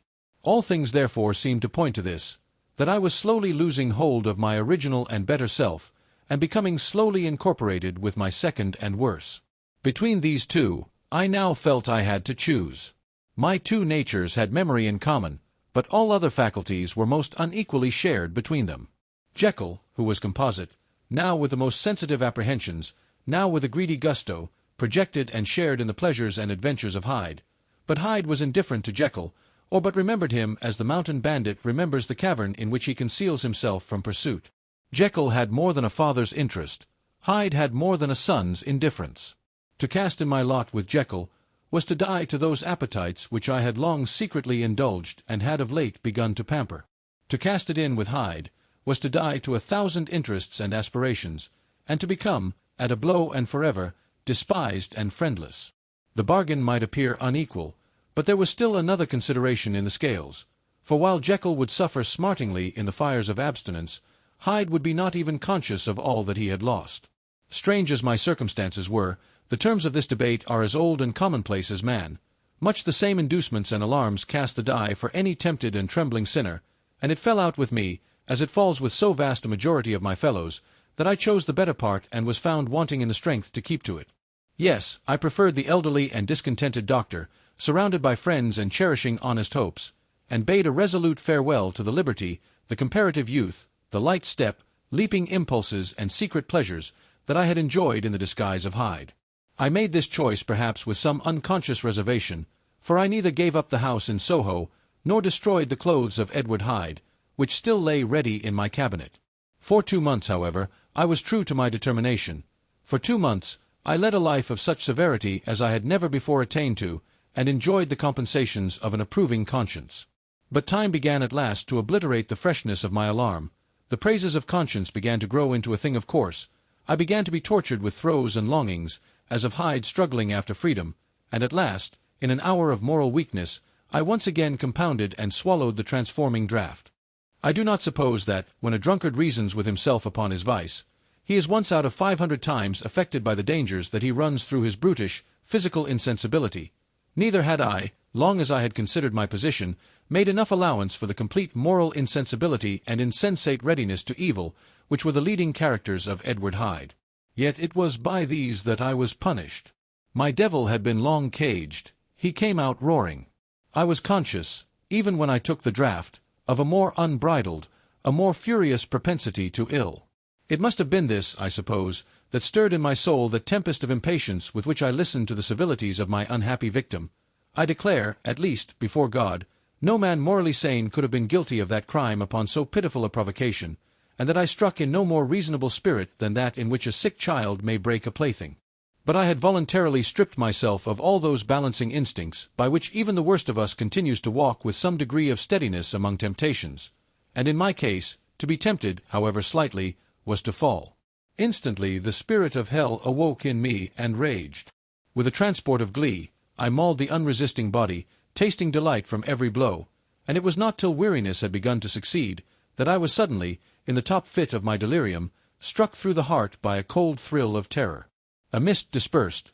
I saw my life to be forfeit, and fled from the scene of these excesses, at once glorying and trembling, my lust of evil gratified and stimulated, my love of life screwed to the topmost peg. I ran to the house in Soho, and, to make assurance doubly sure, destroyed my papers. Thence I set out through the lamplit streets, in the same divided ecstasy of mind, gloating on my crime, light-headedly devising others in the future, and yet still hastening and still hearkening in my wake for the steps of the avenger. Hyde had a song upon his lips as he compounded the draught, and as he drank it, pledged the dead man. The pangs of transformation had not done tearing him, before Henry Jekyll, with streaming tears of gratitude and remorse, had fallen upon his knees and lifted his clasped hands to God. The veil of self-indulgence was rent from head to foot. I saw my life as a whole.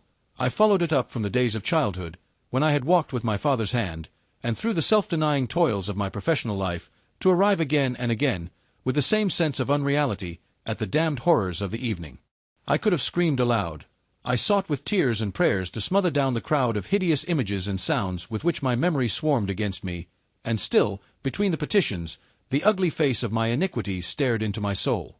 As the acuteness of this remorse began to die away, it was succeeded by a sense of joy. The problem of my conduct was solved. Hyde was thenceforth impossible. Whether I would or not, I was now confined to the better part of my existence, and oh, how I rejoiced to think of it! With what willing humility I embraced anew the restrictions of natural life. With what sincere renunciation I locked the door by which I had so often gone and come, and ground the key under my heel. The next day came the news that the murder had not been overlooked, that the guilt of Hyde was patent to the world, and that the victim was a man high in public estimation. It was not only a crime, it had been a tragic folly. I think I was glad to know it. I think I was glad to have my better impulses thus buttressed and guarded by the terrors of the scaffold. Jekyll was now my city of refuge. Let but Hyde peep out an instant, and the hands of all men would be raised to take and slay him. I resolved in my future conduct to redeem the past, and I can say with honesty that my resolve was fruitful of some good. You know yourself how earnestly, in the last months of the last year, I labored to relieve suffering. You know that much was done for others, and that the days passed quietly, almost happily for myself. Nor can I truly say that I wearied of this beneficent and innocent life.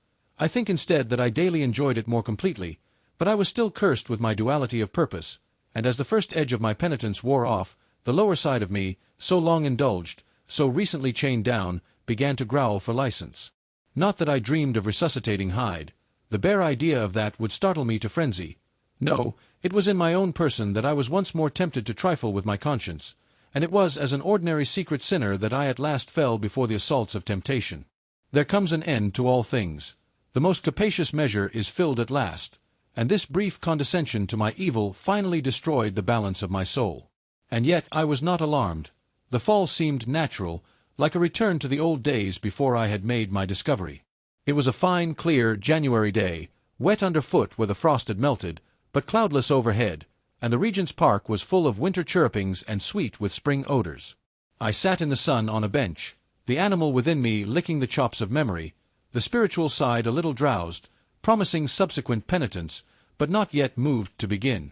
After all, I reflected, I was like my neighbors, and then I smiled, comparing myself with other men, comparing my active goodwill with the lazy cruelty of their neglect.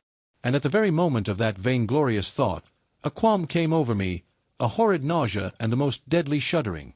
These passed away and left me faint, and then as in its turn faintness subsided, I began to be aware of a change in the temper of my thoughts, a greater boldness, a contempt of danger, a solution of the bonds of obligation. I looked down. My clothes hung formlessly on my shrunken limbs. The hand that lay on my knee was corded and hairy. I was once more Edward Hyde.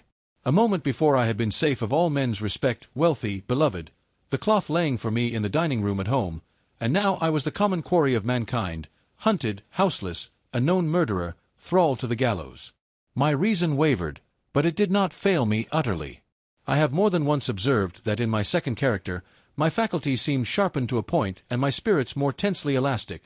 Thus it came about that, where Jekyll perhaps might have succumbed, Hyde rose to the importance of the moment. My drugs were in one of the presses of my cabinet. How was I to reach them?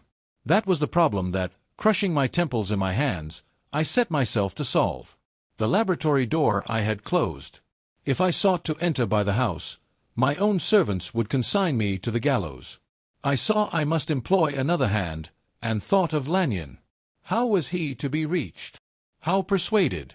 Supposing that I escaped capture in the streets, how was I to make my way into his presence? And how should I, an unknown and displeasing visitor, prevail on the famous physician to rifle the study of his colleague, Dr. Jekyll? Then I remembered that of my original character, one part remained to me. I could write my own hand, and once I had conceived that kindling spark, the way that I must follow became lighted up from end to end. Thereupon, I arranged my clothes as best I could, and summoning a passing hansom, drove to an hotel in Portland Street, the name of which I chanced to remember. At my appearance, which was indeed comical enough, however tragic a fate these garments covered, the driver could not conceal his mirth. I gnashed my teeth upon him with a gust of devilish fury, and the smile withered from his face, happily for him, yet more happily for myself, for in another instant I had certainly dragged him from his perch. At the inn, as I entered, I looked about me with so black a countenance as made the attendants tremble. Not a look did they exchange in my presence, but obsequiously took my orders, led me to a private room, and brought me wherewithal to write. Hyde in danger of his life was a creature new to me, shaken with inordinate anger, strung to the pitch of murder, lusting to inflict pain. Yet the creature was astute, mastered his fury with a great effort of the will, composed his 2 important letters, one to Lanyon and one to Poole, and that he might receive actual evidence of their being posted, sent them out with directions that they should be registered. Thenceforward, he sat all day over the fire in the private room, gnawing his nails. There he dined, sitting alone with his fears, the waiter visibly quailing before his eye, and thence, when the night was fully come, he set forth in the corner of a closed cab, and was driven to and fro about the streets of the city. He, I cannot say I. That child of hell had nothing human, nothing lived in him but fear and hatred. And when at last, thinking the driver had begun to grow suspicious, he discharged the cab and ventured on foot, attired in his misfitting clothes, an object marked out for observation, into the midst of the nocturnal passengers, these 2 base passions raged within him like a tempest. He walked fast, hunted by his fears, chattering to himself, skulking through the less frequented thoroughfares, counting the minutes that still divided him from midnight. Once a woman spoke to him, offering, I think, a box of lights. He smote her in the face, and she fled. When I came to myself at Lanyon's, the horror of my old friend perhaps affected me somewhat. I do not know. It was at least but a drop in the sea to the abhorrence with which I looked back upon these hours. A change had come over me. It was no longer the fear of the gallows, it was the horror of being Hyde that racked me. I received Lanyon's condemnation partly in a dream. It was partly in a dream that I came home to my own house and got into bed. I slept after the prostration of the day, with a stringent and profound slumber which not even the nightmares that wrung me could avail to break. I awoke in the morning shaken, weakened, but refreshed. I still hated and feared the thought of the brute that slept within me, and I had not of course forgotten the appalling dangers of the day before, but I was once more at home, in my own house and close to my drugs, and gratitude for my escape shone so strong in my soul that it almost rivaled the brightness of hope. I was stepping leisurely across the court after breakfast, drinking the chill of the air with pleasure, when I was seized again with those indescribable sensations that heralded the change, and I had but the time to gain the shelter of my cabinet, before I was once again raging and freezing with the passions of Hyde. It took on this occasion a double dose to recall me to myself, and alas! 6 hours after, as I sat looking sadly in the fire, the pangs returned, and the drug had to be re-administered. In short, from that day forth it seemed only by a great effort as of gymnastics, and only under the immediate stimulation of the drug, that I was able to wear the countenance of Jekyll. At all hours of the day and night, I would be taken with a premonitory shudder. Above all, if I slept, or even dozed for a moment in my chair, it was always as Hyde that I awakened. Under the strain of this continually impending doom and by the sleeplessness to which I now condemned myself, even beyond what I had thought possible to man, I became, in my own person, a creature eaten up and emptied by fever, languidly weak both in body and mind, and solely occupied by one thought, the horror of my other self. But when I slept, or when the virtue of the medicine wore off, I would leap almost without transition, for the pangs of transformation grew daily less marked, into the possession of a fancy brimming with images of terror, a soul boiling with causeless hatreds, and a body that seemed not strong enough to contain the raging energies of life. The powers of Hyde seemed to have grown with the sickliness of Jekyll, and certainly the hate that now divided them was equal on each side. With Jekyll, it was a thing of vital instinct. He had now seen the full deformity of that creature that shared with him some of the phenomena of consciousness, and was co-heir with him to death, and beyond these links of community, which in themselves made the most poignant part of his distress, he thought of Hyde, for all his energy of life, as of something not only hellish but inorganic.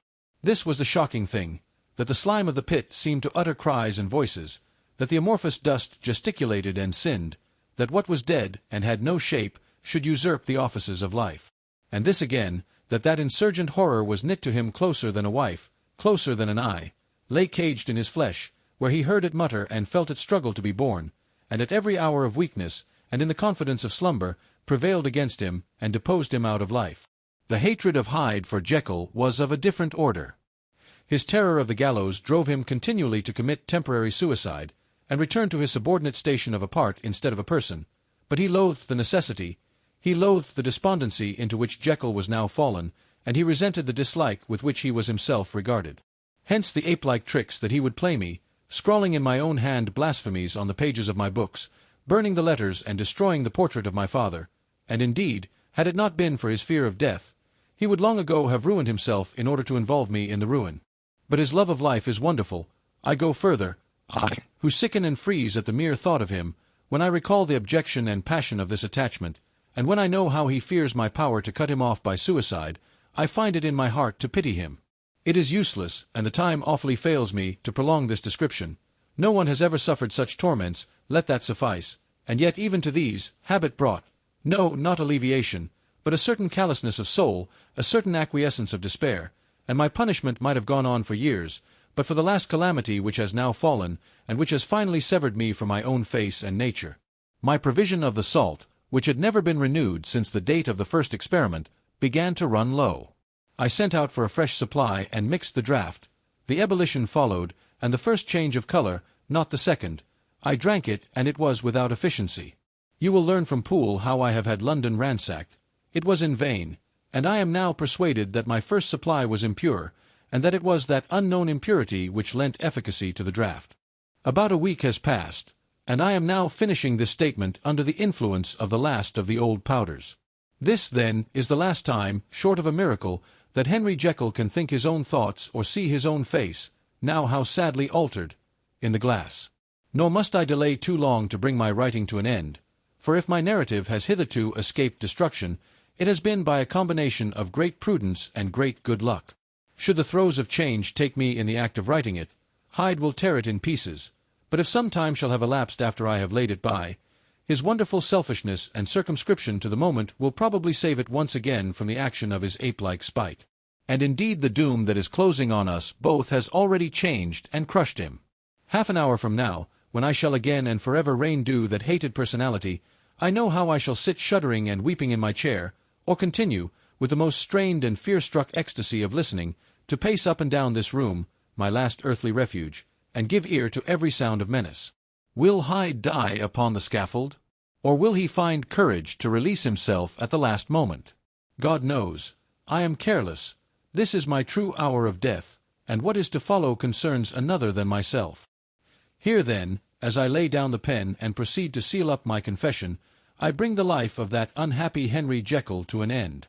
And that concludes this book of adventure. If you enjoyed the story, don't forget to hit that like button. It really helps the channel grow. Share this audiobook with fellow fantasy lovers, and if you haven't already, subscribe to the Voxlore and ring the bell so you never miss a new tale. Until next time, keep your imagination wild and your stories legendary. See you in the next adventure.